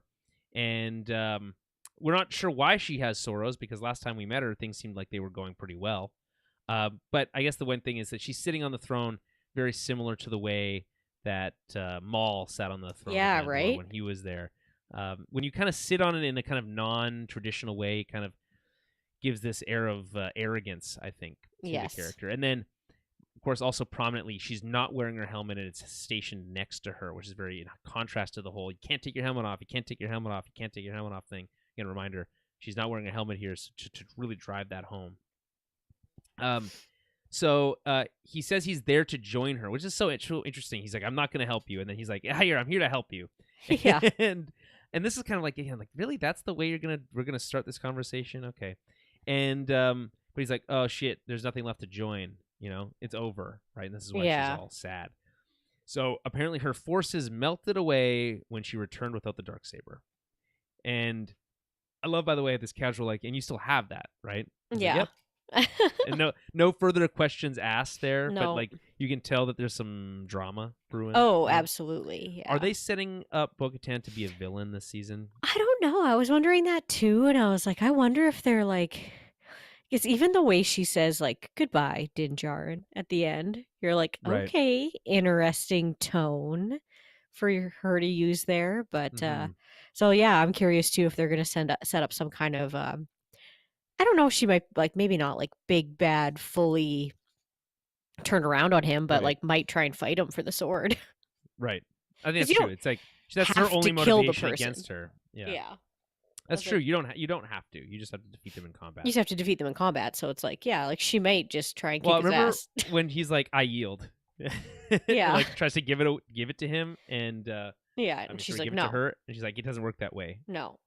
So we'll see how it works. Yeah. I think it's very likely that there'll be a fight for that sword sometime in this. Yeah, which I think would be interesting. You know, like she might have to antagonize him a little bit to get him to actually try. You know, so she has to like gather the right people together and then challenge him to combat and then win. Because if she loses, that's her last chance. Yes. Yeah. Right. Yeah. Because you think about it, she's kind of like, no wonder she doesn't have any respect from the other Mandalorians, right? Mm-hmm. She's kind of been grasping for power since she's been like for the last 30 years. Pretty much, yeah. Has only every time she came into power, she kind of messed things up, right? So I just think that whole thing is pretty interesting. And of course, we're referencing to things from the Clone Wars and from Rebels. Yeah. So I love this is basically just a series of questions to each other. You know, Mando asks, "Where's the stolen fleet?" Apparently, making their way around the galaxy as mercenaries. Okay, if the Mandalorians aren't kind of in a mission, it makes sense that they would be mercenaries. Although that's kind of the thing that she kind of irked her last time when she met Boba Fett. Right, was like, "Hey, we're not all mercenaries and assassins, right? Yeah, bounty hunters." And of course, now these guys are just playing into that whole kind of stereotype. Well, yeah, like she had all these big ideas about like taking back Mandalore and all this shit, and then now it's like they all left and just didn't care about that mission at all. Like those guys aren't going to go do it on their own either. The rest of them, but they need motivation and they need someone to follow. Yeah, that's where the Darksaber comes in. So that's where she asks, "Do you still have the saber?" And he says, "Yes." And she says, "Well, wave that thing around, and they'll do whatever you say." Which is, and she feels very bitter because it sounds like you want it to wave it around to tell people what to say. So kind of weird to frame it that way, but okay. She's just kind of angry, generally lashing out. So I love this. Mando basically says, "So wait, you just gave up your designs to retake Mandalore? You just gave up? You quitter?" And that's where this is where she really lashes out. She says, "Your cult gave up on Mandalore long before the Purge. Where were you then?" Which is pretty rich for her to say. When we first met Bo-Katan, she was a lieutenant in Death Watch. Yeah, right. So, like, what do you mean? Where were you then? He was like a 12-year-old kid. Yeah. In Death Watch. So, like, which you were also a part knew her of. before. Yeah, exactly. For all you know, you like crossed paths before. Yeah, exactly. I don't know exactly how the timelines work here. He was a kid during the Clone Wars, so as the Clone Wars was ending, he would have been like just recently a foundling, right? Right, and maybe some splinter group from Death Watch that we didn't meet in the Clone Wars or whatever. But the point being is, like, who are you to question this stuff when you were helping kind of propel it? I think even then, like because Death Watch they do at least her faction took off their helmets in Clone Wars and stuff too. So I think that I remember her kind of saying something about explaining Din's specific group as being like religious zealots. The Children of the Watch and all the cults that came before fractured and shattered our people. Okay. Yeah.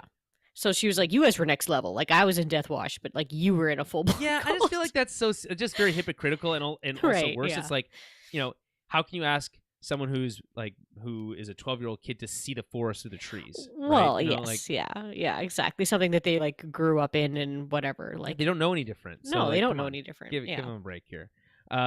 So she says, "Go home. There's nothing left." And this is where maybe is this the fourth time Mando says, "I am going to Mandalore so I can bathe in the living waters. Yes, and be forgiven my transgressions." Okay, we get it already. And I love the line reading here for Bo-Katan, which is like, "You are a fool," right? Yeah. Which is, to be honest, I kind of agree with her when when he says that. I want to believe in his quest, but it does sound dumb. Yeah, it's like, why? It's like, go do something else with your life now that you're not like right. It doesn't seem like life with the Covert didn't seem that great, to be honest. No, exactly. And I always kind of hoped he would took an oath. Join Bo-Katan and her group, and then maybe not feel the need to have to go back. Well, I think that stuff is going to happen kind of more organically anyway. Yeah, we're going to get to the same point. It's just interesting that we go this way. It gives us a chance to have this antagonistic conversation, which is quite fun. I do like Katie Sackhoff's performance here. Me too. Then you were a fool. Yeah, so, and like we said, it kind of sets up like how is this going to go? What's her character going to do this season? Is she going to be on his side? Is she going to be a little more gray? Is she going to be an antagonist? Like what is her purpose this season? Right. So it says, "There's nothing magic about the mines. They supplied Beskar to our ancestors, and everything else is a superstition." Which again, he even calls her on her kind of hypocrisy here, right? He said, "You said the curse was a lie. Make up your mind," right? Yeah. The planet has been ravaged and plundered and poisoned, right? Which I love those kind of three words: ravaged, plundered, and poisoned. Mm-hmm. Ravaged by war, poisoned by plundered for its Beskar, and poisoned by the Empire to leave it in ruin. So very cool. She's basically like, "Well, listen, if you want to go to the mines, be my guest." First of all, I don't think she has the authority to say whether or not he can.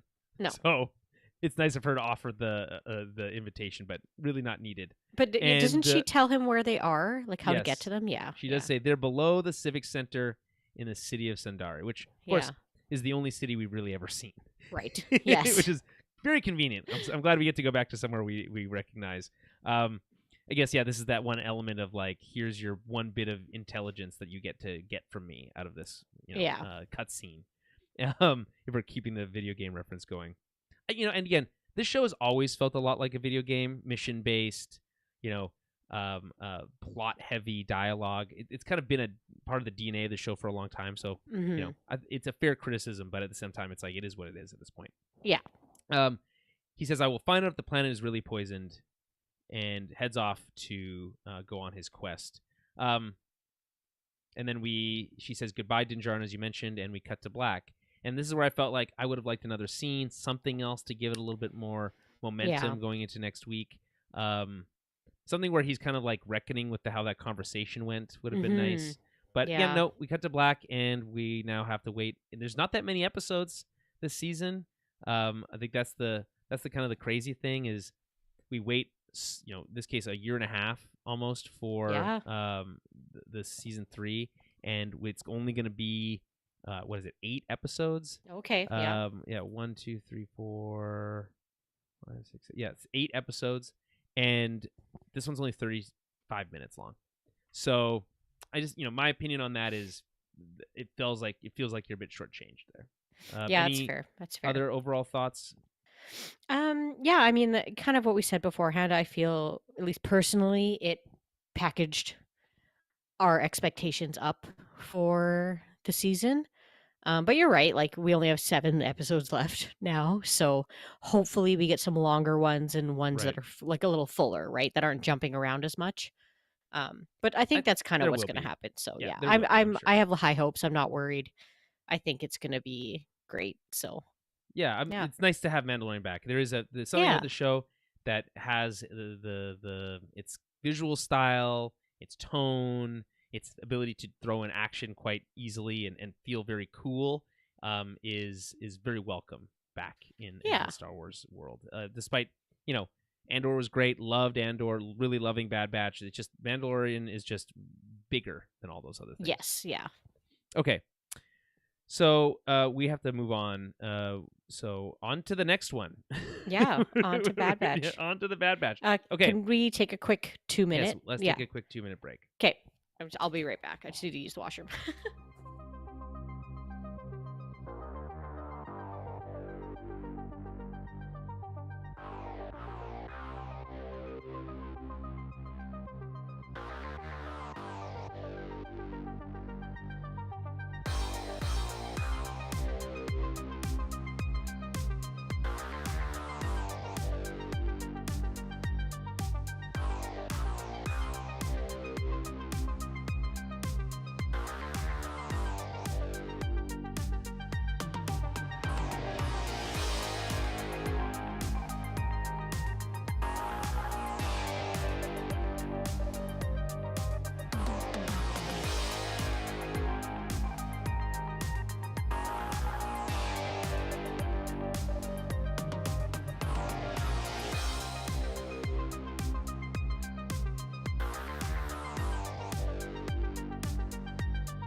All right, and we're back, and we're going to be talking about Star Wars: The Bad Batch, Season 2, Episode 11, Metamorphosis. Mm-hmm. Which, when we saw that title, I did not expect this. I'm going to be honest. I was not expecting to get the spiritual sequel to an episode of the Clone Wars from Season 1 or Season 2? It's like Season 2. Yeah. Yeah. I went back and watched one of them because there's 2 episodes with Right. yeah, the Zillo You know what they're Beast. called? The Zillo Beast. It's called the Zillo Beast? Mhm. Okay, so that makes it easy. Oh, it's something like that. It's like, and then the other one, the second one is like Revenge of the Zillo Beast or something right. like that. That's really yeah. cool, actually. I forgot about that. Yeah. So the logline is the Batch finds a mysterious missing vessel. Very cool logline. This is directed by Brad Rao and Saul Ruiz, written by Dave Filoni and Jennifer Corbett. This one, excitingly, features a new character and a new voice actor to Star Wars, and I could not be happier to have Jimmy Simpson himself playing Dr. Royce Hemlock. Now, I don't know, is this a character we've seen in Star Wars media before, or books, anything else? I don't know. Oh, yeah, I mean, that's the thing. It's like, I can quickly check Wikipedia. Yeah, I'm not too sure. But either way, if they've appeared in a comic book or anything else, let's see. Here we go. Appearances: Star Wars: The Bad Batch, Metamorphosis, first appearance. So we'd never seen this character before. This would have been a cool, we were talking about Dr. Aphra. Yes. In the Mandalorian thing.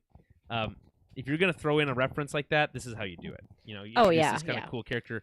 You don't need to know who they are from before, but if you did, they would have some more weight to them. In this case, Jimmy Simpson, who you might recognize as characters from Westworld, had a very big role in Westworld. Been in Black Mirror, It's Always Sunny in Philadelphia. There's Star Trek Prodigy. That's also plays a video game. A bad guy in that, if I'm not mistaken. Okay. There's something about this voice performance by Jimmy Simpson that feels so different for this show. Oh, I just looked him up. I'm like, oh, this guy. Yeah. Yeah, interesting. This guy indeed. And I just thought, holy crap, this is like another level to me. Like it feels so much more nuanced. And that's not to say, and like we've been giving D. Bradley Baker his props, rightly of course, since the beginning. But I love Jimmy Simpson's kind of very subdued and kind of cultish. We've seen these kind of mad scientist characters before, but this feels much scarier, much spookier. And again, his performance just feels different from the way that we've seen it performances in the show. But yeah, go ahead. I feel like they do, again, we've like referenced this so many times when it comes to the Empire. But again, it's kind of that like creepy Nazi doctor kind of vibes. Yeah, but that you this one get, feels more like the American scary. Yeah, doctor. no, I know what you mean though. Yeah, it's You know? it's a little bit different. It's not quite the same. Yeah. No, I know what you mean. Because they actually do that one already. The mad scientist Nazi doctor. Yeah. They do that one in the Clone Wars, and he talks like such a ridiculous, like the virus and like that. It's like it's so funny. The what's it called? The something. What was the name of the virus? The Shadow Moon virus or something like that. Yeah, I can't remember. Like, that's all on Naboo, right? With the so Gungans, annoying. and it's wild. That's a crazy episode. It's a really annoying episode. It's not one of my favorites, to be honest. But this is cut from that same cloth. Jimmy Simpson's playing Dr. Hemlock. Of course, Hemlock being an actual real world plant that is poison. I was gonna say, I was like, isn't that like a real thing? Yeah. Yes. So that's really cool. They didn't say that his name was Royce in this episode, but we see in IMDb that his name is Royce, and that's Royce is a cool name.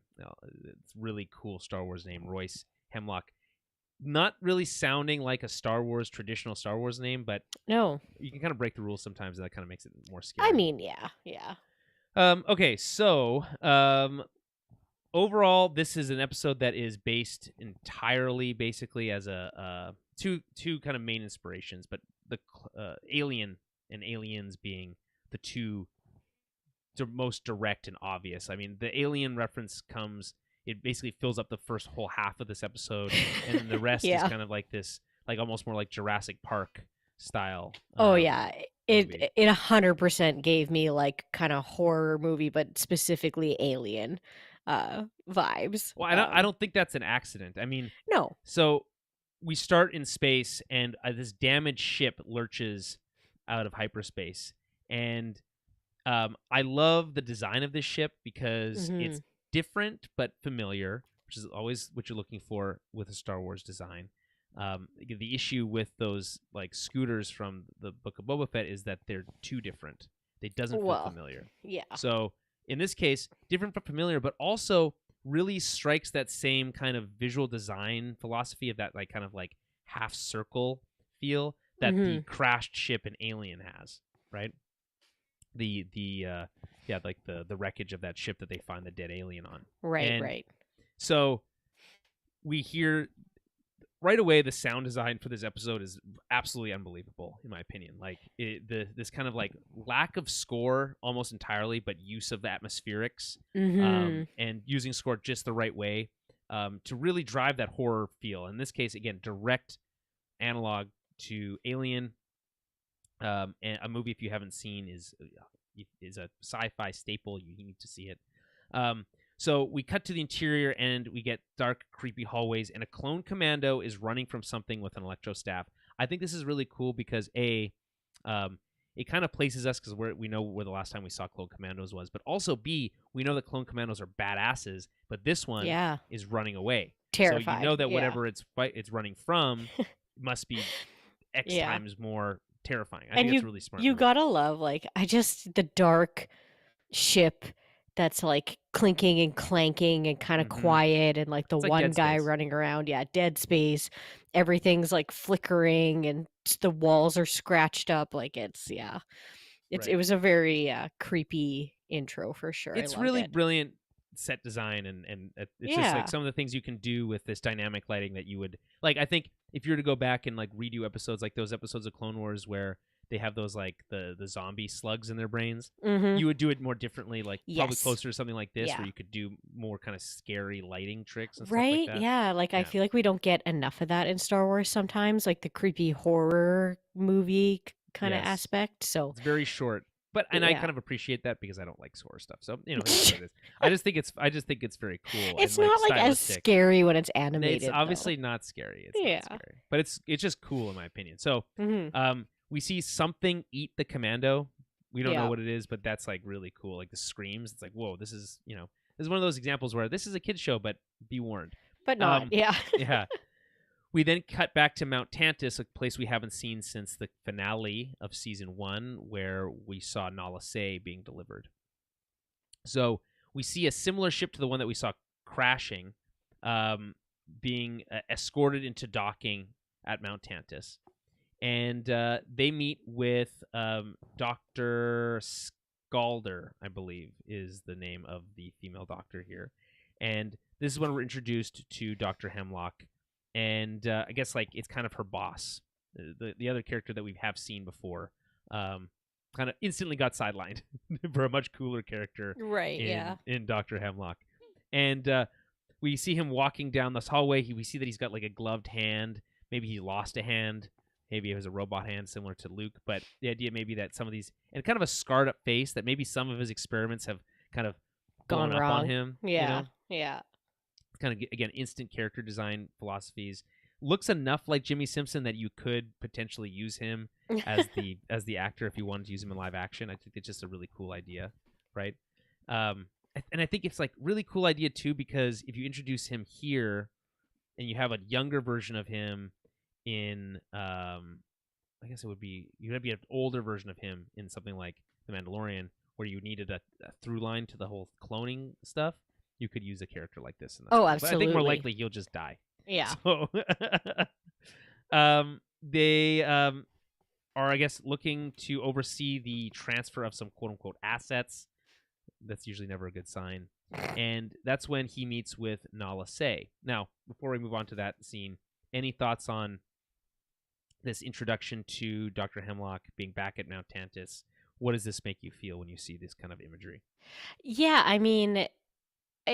to me, it's pretty. I don't know. I always like these Empire kind of creepy doctor scenes.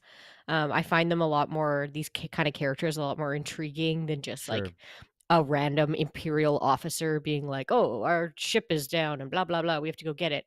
I think it's always a lot. I don't know. It has a lot more depth to it, a lot more like intrigue when it involves these sort of scientific characters. So I always like to see them. I kind of forgot that Nala Se was still alive. Right. So well, we haven't seeing seen her her since that like teaser at the end of last season. Yeah, right. So I'm like, oh shit, right. Like she's still around. Oh shit. Yeah, I was like, I kind of forgot. Funny. I kind of thought they would have just like offed her. But yeah, but they do kind of like make her, I guess, leave with them or whatever. But but yeah, I'm like, okay, interesting. Yeah, but like I said, it's always a little bit more intriguing when we get these kind of creepy doctors involved. I 100% agree. I think what I love about this doctor specifically is typically when you have these like scientists, so maybe not typically is fair, but I like the idea, and we've seen it done in the past of like, because they're so based around the scientific method and need to like use logic that they sometimes don't buy into the whole like methodologies and all that stuff that the Empire uses. We saw it with that biologist in Avatar 2. But like this whole idea, it's like they just kind of go along with it because it allows them to do their work. Yes. You know? But in this case, what's interesting is that Dr. Hemlock really seems to believe in the cause, right? It says at one point he says, your work could be serving a higher purpose, the Emperor's purpose. Of course, which is like we're getting into the cloning of the Emperor at that point, and a little bit more of that kind of. Yeah, right? That's what I assume, right? Like we've said this before, but this whole idea that we're going to base years of Star Wars content around one bad choice of line of dialogue from Episode 9 is like absolutely wild. But sure, Let's yeah. go for it. Yeah.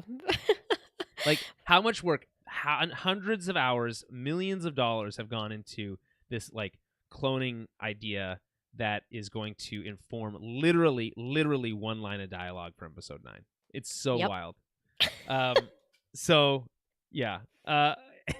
Anyway, he's meeting with Nala Se, and he says, like, they clearly know each other in some way from a previous life. And he basically asks her why she's not continuing to use her gifts. And she basically says that she's not particularly motivated after the Empire destroyed her civilization, which I thought was a lovely, like, line reading. I thought the way that she says it's just very snarky. It's good. It's a really good kind of, like, comeback. And well, really, especially with her character too, like, you've already destroyed everything of hers. Like, what more can you do to her to make her do what you want? Lose, yeah, right? Like, it's just like, so I get it. They've probably been trying to get her to do stuff, but she's just like, yeah, I'm not motivated. Right. Like, why and would they I can't be? kill her because then They lose that knowledge, right? Yeah, She's they the need only her. one who knows. Mm-hmm. Exactly. So he says, don't worry, your research remains intact. And that's where we get this higher purpose line. And then I love this. This is like that, like, kind of like great kind of seeding of ideas stuff that shows like this can do. She says she knows what Emperor Palpatine wants to achieve, and she won't cooperate. Right. The implication is he wants to clone himself in some way. Yes. Right? Yeah. And I guess he's kind of like, okay, well, I just need to find the right way of incentivizing you.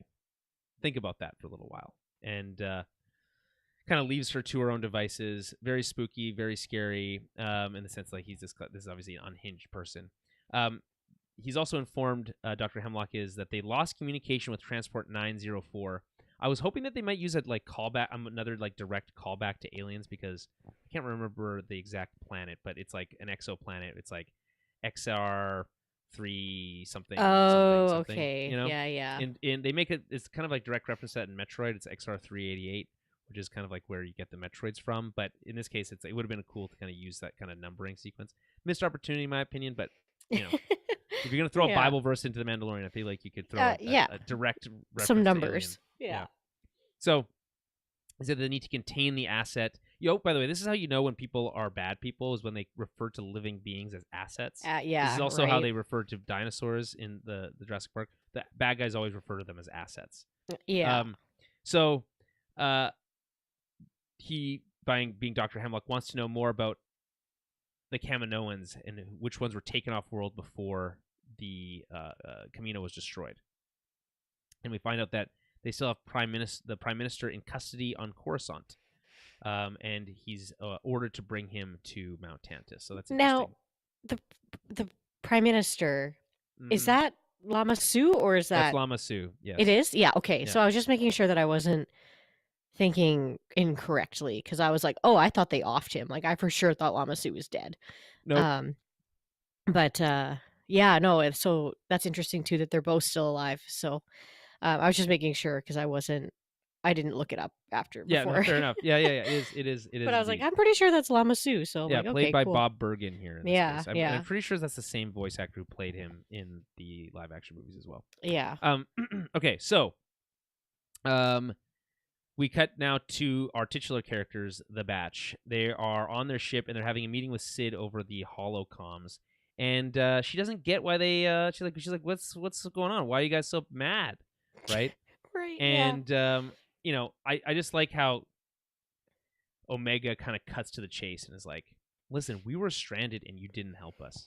Yeah. And she's like, well, you got out of it okay, obviously. See, it was fine, right? No one's really happy with the situation, and she kind of tries to change the subject really quickly. She's like, you guys want to mope or do you want to make money, right? She's got such a dick. She is such a dick. She's got news on a down ship, which means there's cargo for the taking. They haggle over percentages, right? She first offers them their standard 30%. They get all the way up to 50%, and she says that is a token of her goodwill that they seem to have forgotten, right? Yeah. This is, by the way, similar language to the bad guy from last week, who was kind of exploiting those kids at that mine. We'll just exactly put it that way. She says, don't come back unless you scavenge something valuable. And I love how Hunter's like, well, what makes you think we're going to come back at all? And she kind of blows that one off too. She's like, don't test me, right? And then hangs up. And Tech notes, interestingly, that it's going to be hard to cut ties with her, and that they choose a diplomatic method and do this mission for her before they kind of break the bad news. Which the implication is that they've already talked about it and they are going to cut ties with her. I think they have either to. Assuming it, yeah. Yeah, I think after this they have, because, what's his name there? I keep wanting to call him Mochi, and that's not his name. Melly or Melgi? Malegi. Yeah. Like, he warned them about this, right? In that Faster episode, being like, she's not... Who knew that episode would come back to be so important? Right? It was like just basically that one conversation. Yeah, that's true. So, I mean, yeah, he did warn them that she was going to be like this, and now she is being like that. So, not... So it's like, you guys should have known better. Yeah, exactly. It's your own fault. So, but then we have to kind of write some way for them to cut ties with her. Like, we can't do this forever. They can't be going on missions forever. That has to change at some point. And yeah, it might be rote, but it's at least something for her to be like, okay, I'll sell you out. You know? That creates some interesting dynamic. How it'll play out, who knows? I mean, and there's still potential for her to redeem herself if that's what she decides to do. So it's interesting anyway. So as we come back to this unknown planet where the ship has crashed, I loved Omega's. How hard could a scavenging cargo be? Because it's not like every single mission they've ever gone on has failed utterly. Yeah. Just blown up in their faces. They arrive at night, and it's kind of like nice. It's a beautiful like vista that we get. There's a village on a cliffside in the distance, and it's over this kind of like forested area that they're landing on. And they land on this like tall grass field, a lot of browns and beiges, dark greens. I just think spooky location. Very spooky. Reminds me of the tall grass sequence from The Lost World, Jurassic Park. Again, I feel like there's some combination of Jurassic Park and Alien things here. So they approach, overhead, and they have like their light kind of shining down, the spotlight, which kind of casts this kind of interesting shadowy situation. And there's kind of steam and gas kind of around a lot in this episode, kind of misty. We see this overhead shot of the crashed ship, very similar to the crashed ship in either Predator 2 or, again, seemingly similar to how we see it in Alien. So not a coincidence. Interesting. So they note that they don't recognize the type of ship. It has no external markings, right? So we're like, ooh, what does that mean, right? But, fortunately, the show has done a good enough job of giving us enough pieces to make us feel worried about what's coming as they get on this ship. Of course, yeah. Tech thinks they're likely all dead inside, but Omega is not so sure. So he's like, they could be trapped. We should go check inside, right? Always the optimist. Between the harsh realism of Tech, which is that they're probably all dead, and later that creature probably ate the entire crew, and she's like, horrified. The crew, So I just think that's some fun stuff there. Yeah, really killing her childhood quickly. Oh, very quickly. Yeah. So inside the ship, we get more creepy, dark hallways. We get the return of this very limited music and soundscape with just kind of atmospherics. It's beautiful. It's very spooky. Omega kind of wonders where everyone is. Classic horror line. Where'd everyone go? Rucker finds the dropped high volt electrostaff that the commando had dropped earlier. He's pretty stoked about it. Rucker's so funny. Yeah.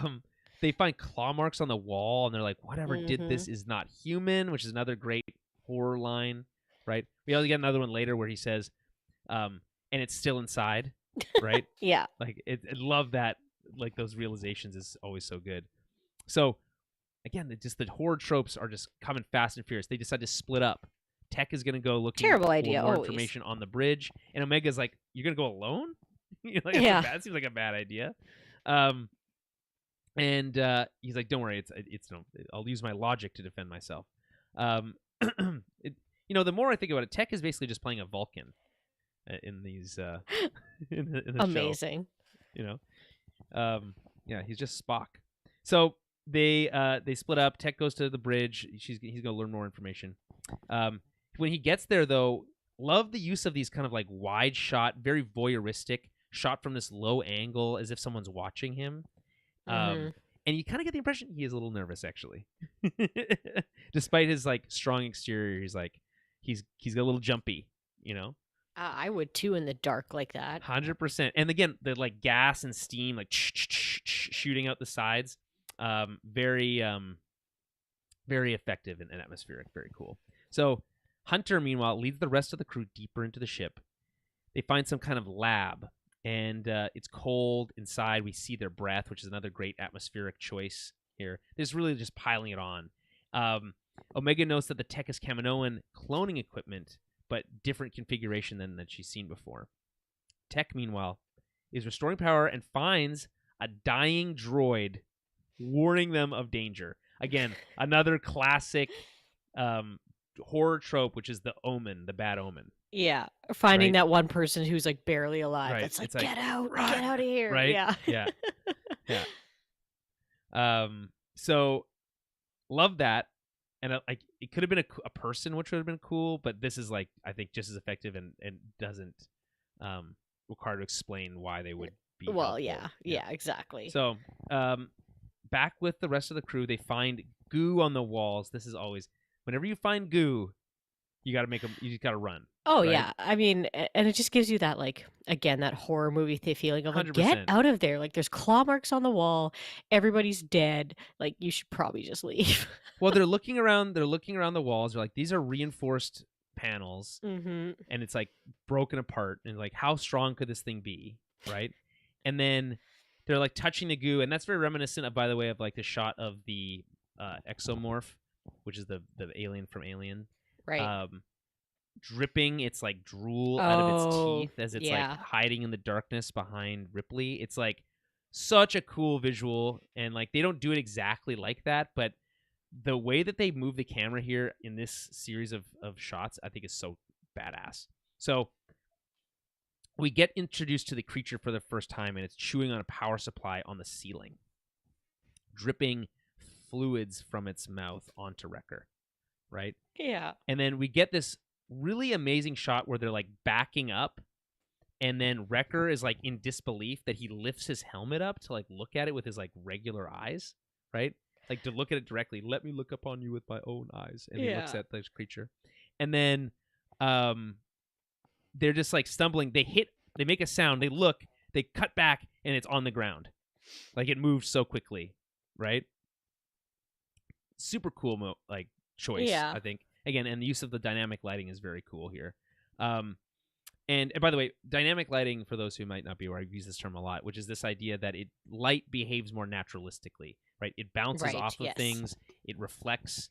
If you turn a flashlight on in a dark space, it doesn't illuminate the entire room instantly, right? No. It kind of fills single areas, but it gives off a kind of a glow.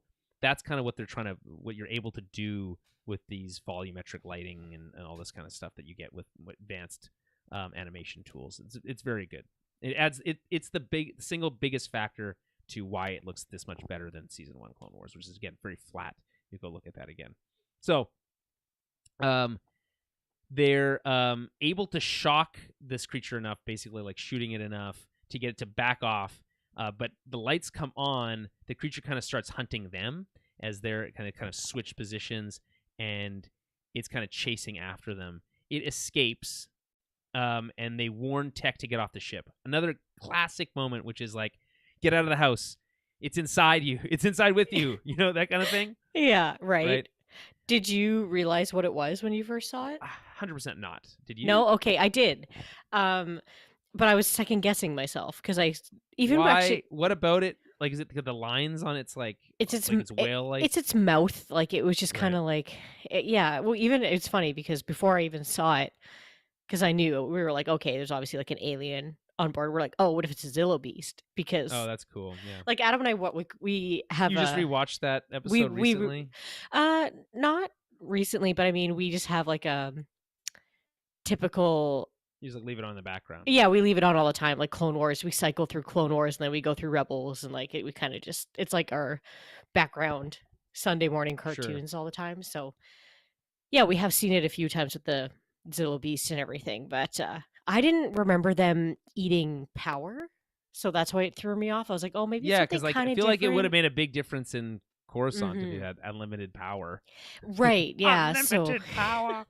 Oh, sorry. I should have Yeah. that as a clip, as like a voice Which clip I could just also play. funny to me that they were using those like electro staffs Right. when you know this 'Cause thing eats power. So I'm Well, like, I think what's why? interesting is that they clearly cut the power to the ship, Mm-hmm. right, to prevent it from like getting any more powerful. Yeah, yeah. But they were limited in the tools they had at their disposal, right? Yeah, because like I mean, the one in Clone Wars is huge. Like Yeah, it's it's a massive. massive one, Yeah. and it comes out of the ground. It's the size of like a skyscraper. It's Basically. it's huge, and yeah, there's like the whole thing on that about how the planet that it's on, they were mining a certain kind of gas, and the gas Well, I think weakens it. I think they're talking about how at the very end of those Clone Wars episodes, they reference that it consumes power. That's the first time. Oh, they okay, that. yeah, but yeah, it's got like impenetrable armor and all that kind of stuff. Yeah, But and he wanted it because it like lightsabers didn't do any damage, so you could use it to like create like Jedi armor or something. Because yeah, Adam and I were going back and forth. We're like, is it a Zilla Beast? Is it not? We're like, oh, maybe it's not. And I was like, it kind of looks like one, but like it's not identical. But it's because it was like a baby one. It hadn't like got its full power surge yet. Yeah. So I just thought it was cool, like getting to see obviously its different stage of development, and that's kind of what we were thinking too when we first saw it. We're like, oh, but like the episode is called Metamorphosis, so yeah, and we never saw the Zilla Beast's original form. And this case, they're like, what if we made it look like a xenomorph? Yeah, it's like I think that's really cool. It's got the long tail, it's like a tadpole it's got the long version. Head, and yeah. it's got like this ability to like move on 4 or 2 legs. It's like very it's very alien inspired. It's very cool. I love the way we see it kind of like lurking in the shadows the first time we see it, and just its shape. And then when we see it again, it's having consumed a little bit of power, and I love Wrecker's like, does it look different to you? Right. Yeah, you're like, it's changing. Right. So Tech is on his way out of the ship, but he sees the creature feeding on a power supply, seemingly having grown. Tech blows up the power supply, blowing a hole in the ship, and letting the creature escape into the woods. So it seems to sniff the air, it smells energy, and goes off towards the village. Hunter wants to stop it before it can get to town, basically taking blame for letting it out in the first place. Yeah. It is kind of their fault, I guess, but how would they have known, right? I mean, it probably would have got out eventually anyway, but yeah, exactly. It's not 100% their fault, but yeah. Right. They're going to feel responsible. In theory, if they hadn't done that, they might have been able to buy enough time for the Empire to get there and just not have to deal with any of this stuff. With yeah, the that's 3 fair. Star Destroyers, they could have probably taken care of it pretty cleanly. Yeah. Anyway, I love the shot of like the thermal vision as the creature escapes. Right, again, very almost Predator-like in that way. I think that's kind of cool. So this is the point where things start getting really crazy, and or at least like change in a way that I didn't see coming. Like it goes being from a direct Alien ripoff to being something kind of unique in its own way, right? Mm-hmm. So there is some conversation about at this point where they're basically like, okay, we got to take care of this. You guys go do some more research, talking to Omega and Tech, and then Hunter and Wrecker are going to go chase down the creature in the ship. So that's really cool. So they're like hunting it from above. And they got this like spotlight going on, and I love the shot of the creature running, and they're trying to shoot it on the ground, and like, lighting up the ground as it was going. And so Omega and Tech are doing their research, and Tech kind of complains, "Oh, this stuff is so encrypted." Omega kind of guides him, "Hey, start with this equipment. They use this for extracting a genetic material." So, I at least I know some of this stuff, and they basically talk about how she learned about some experiments that were happening off-world. That were not, a quote unquote like normal Kaminoan cloning for the clones. Right. So, again, spooky but not surprising. It's interesting that in this case that the Kaminoans are associated with this, but I guess they're not, because it seems like they need their help in this case to kind of perfect it. Yeah, it seems like maybe they started a little bit of this because the Kaminoans were obviously around. They got their hands on the tech, right? Yeah, and I mean, in Clone Wars, they they're taking this Zillo beast because the Emperor wants to like. Yeah, but not to Camino. not to Camino, but maybe they were still involved in some way. But maybe, but like yeah. we see that weird like bird scientist. Yeah, that's true. You're so right. It's like different. Yeah, that's fair. But yeah, you know, like I guess maybe the Emperor's thinking like, okay, well, what if we use the Kaminoan technology instead, or like they're trying to, yeah, right, because they were so good at cloning. Yeah, right. So cut back to the creature. It's now found like a power source thing, transformer, and it's like feeding on energy. Back with Tech, they discover the info about the creature's scales. They're basically saying, oh, this is why our blasters won't do anything. They tried to warn Hunter about it being the same species that attacked Coruscant. This is when they first kind of reveal it for real. And I love the way that they do this like helicopter pan through like the smoke of this thing, and it's like does this like T-Rex roar basically. Yeah. And it's really cool.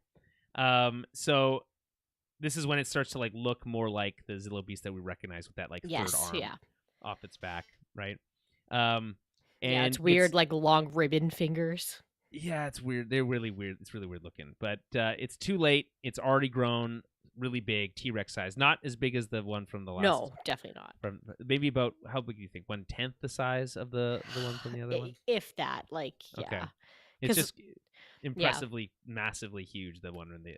It was giant. But yeah, no, I just love that it's like Godzilla, not Godzilla. King like Kong T-Rex or King Kong. Yeah, like climbing up the thing and like eating the power. Right, and like cool swiping at the ships as they fly by. Yeah, exactly. Right. I was like, oh, it's like it kind of has all the old school like big this like monster evil movie monster movie. Yeah, and but not so much that like to me that doesn't feel like too stereotypical, because here's where it gets really cool. Imperial ships just jump from hyperspace to 3 Venators, and they deploy LATs and V-Wings like immediately. Yeah. I love when that happens like as soon as they jump out of hyperspace. And you're like, oh shit, these guys aren't messing around, right? Hunter warns Tech and Omega about incoming Imperials. They need to bail before Tech can get all the data from the ship, so they only got a partial download. They make a daring escape as the V-Wings destroy the ship that they're on, right? Like, couldn't have been a closer call. Yeah.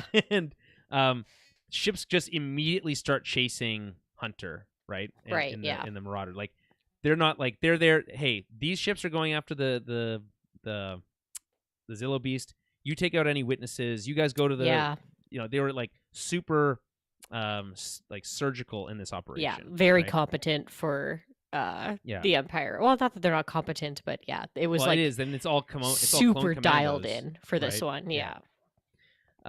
So they started getting chased by LATs and V-Wings, and the LATs kind of encircle the creature. They kind of have clearly they have a plan to handle it already. They destroy its food source first by blowing up the transformer, and then use this kind of like beam weapon on the creature to like stun it and like basically neutralizing it pretty quickly. But again, super fast strike team style. It's really kind of exciting. Yeah.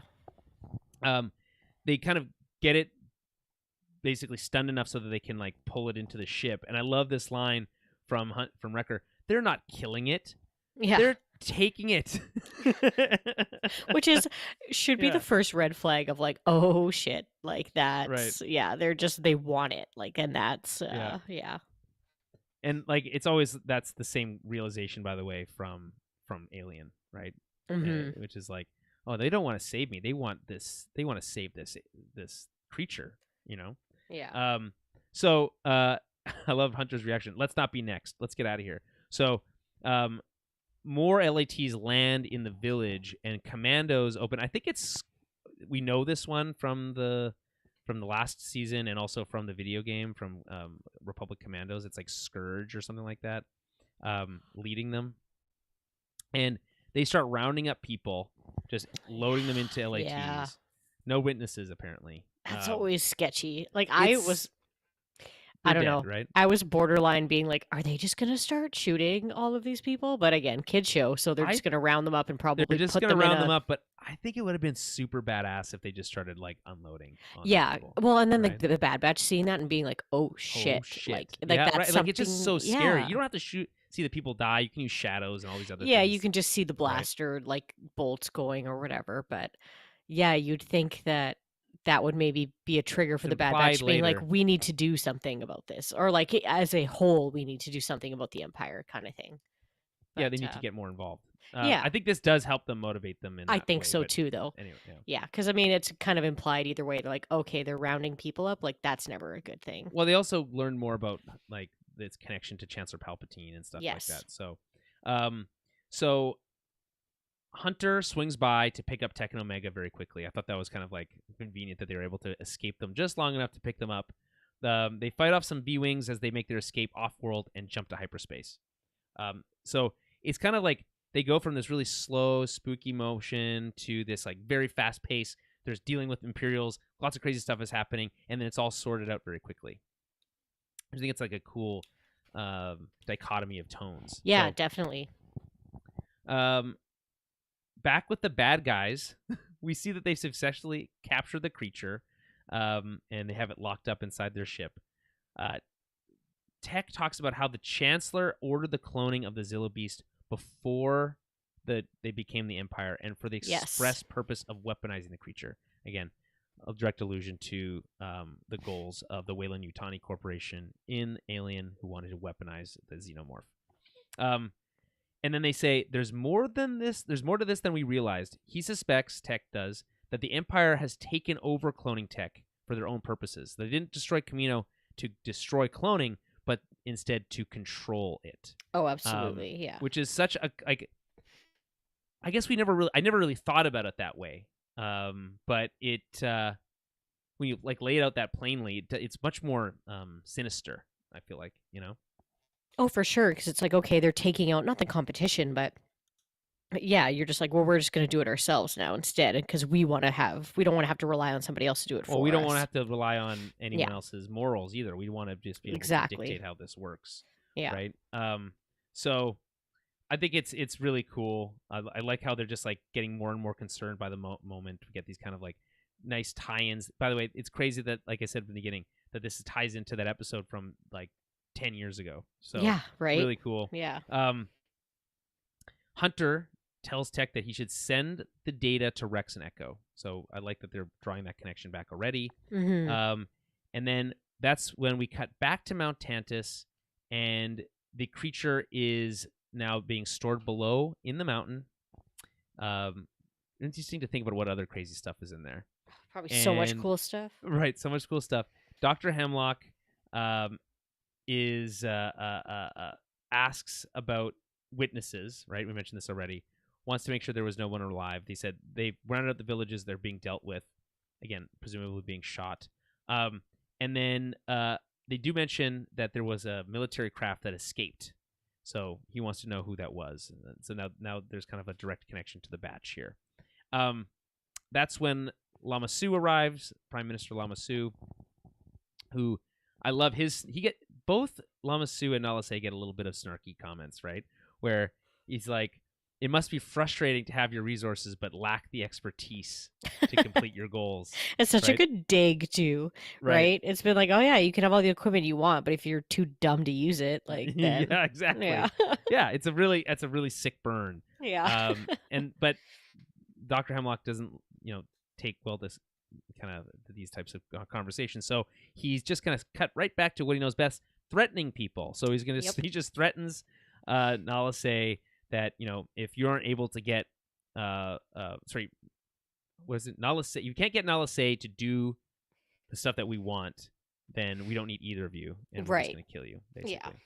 So he reveals pretty quickly here that the only way to get Nala Se to do what they want, Lama Su says, is to find a young girl, which presumably is Omega, right? Yes. Yeah. So that's in exchange for his freedom.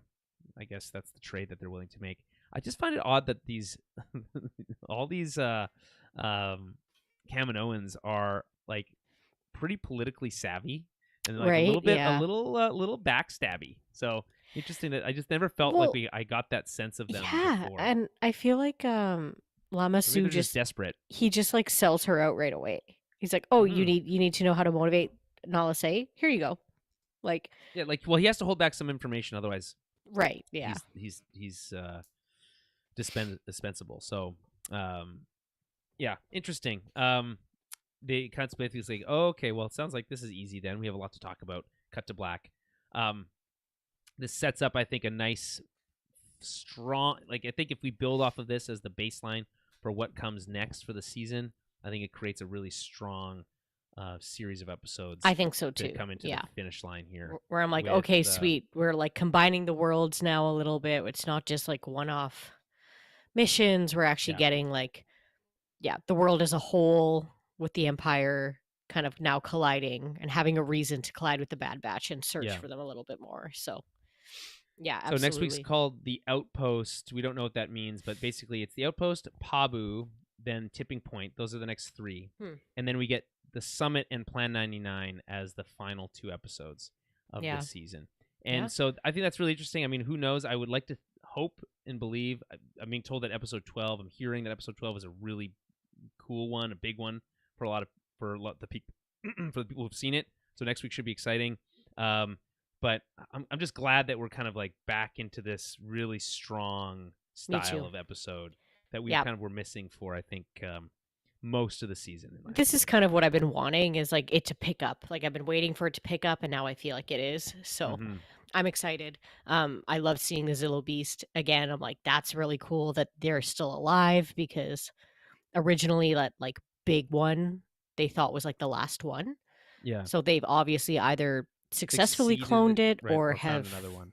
Gotten, figured out some way to recreate them. So that's super cool too. But I'm like, this was really fun. It was a really fun episode. I loved the way it looked, and the kind of like how you said, that underlying kind of horror monster movie, alien movie theme that they were going with this whole time was like really, really good. I mean, it's a really fun episode in a lot of ways. It's great. It sets up nice connections into the kind of more lore heavy side of Star Wars. It makes it fun to kind of recap. So I like this episode a lot. I don't really have any like notes here. I think it's like pretty spot on. Yeah, it was like right up there for me for like some of my like kind of favorite ones 100%. Of the season. Like it was really well done. And I just like, this is a really great example of like, hey, we did an Indiana Jones episode earlier this season, right? And it didn't really feel like it fit in nicely with the larger story. Yes, this is an alien-inspired episode that fits in, I feel like, very well with the greater story. So a good example of that. So yeah, I think it's really exciting to get back to the good kind of the good stuff. Unquote. Get rolling again. Yeah. And just in time for us to having to review it at the same time as Mandalorian. So lovely how that works out. But we'll be back next week, episode 12. I'm hearing it's going to be very good. That's called The Outpost. Makes me think a little bit of, I can't remember what the season 1 episode arc is where we meet Echo and everyone. With the recruits, maybe it's called.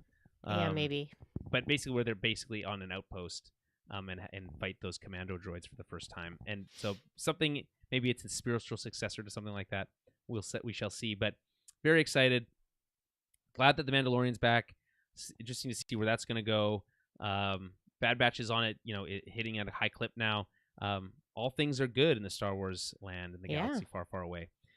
Any final thoughts? No, I'm just, I'm pumped for next week for both these new episodes. So. Yep, me too.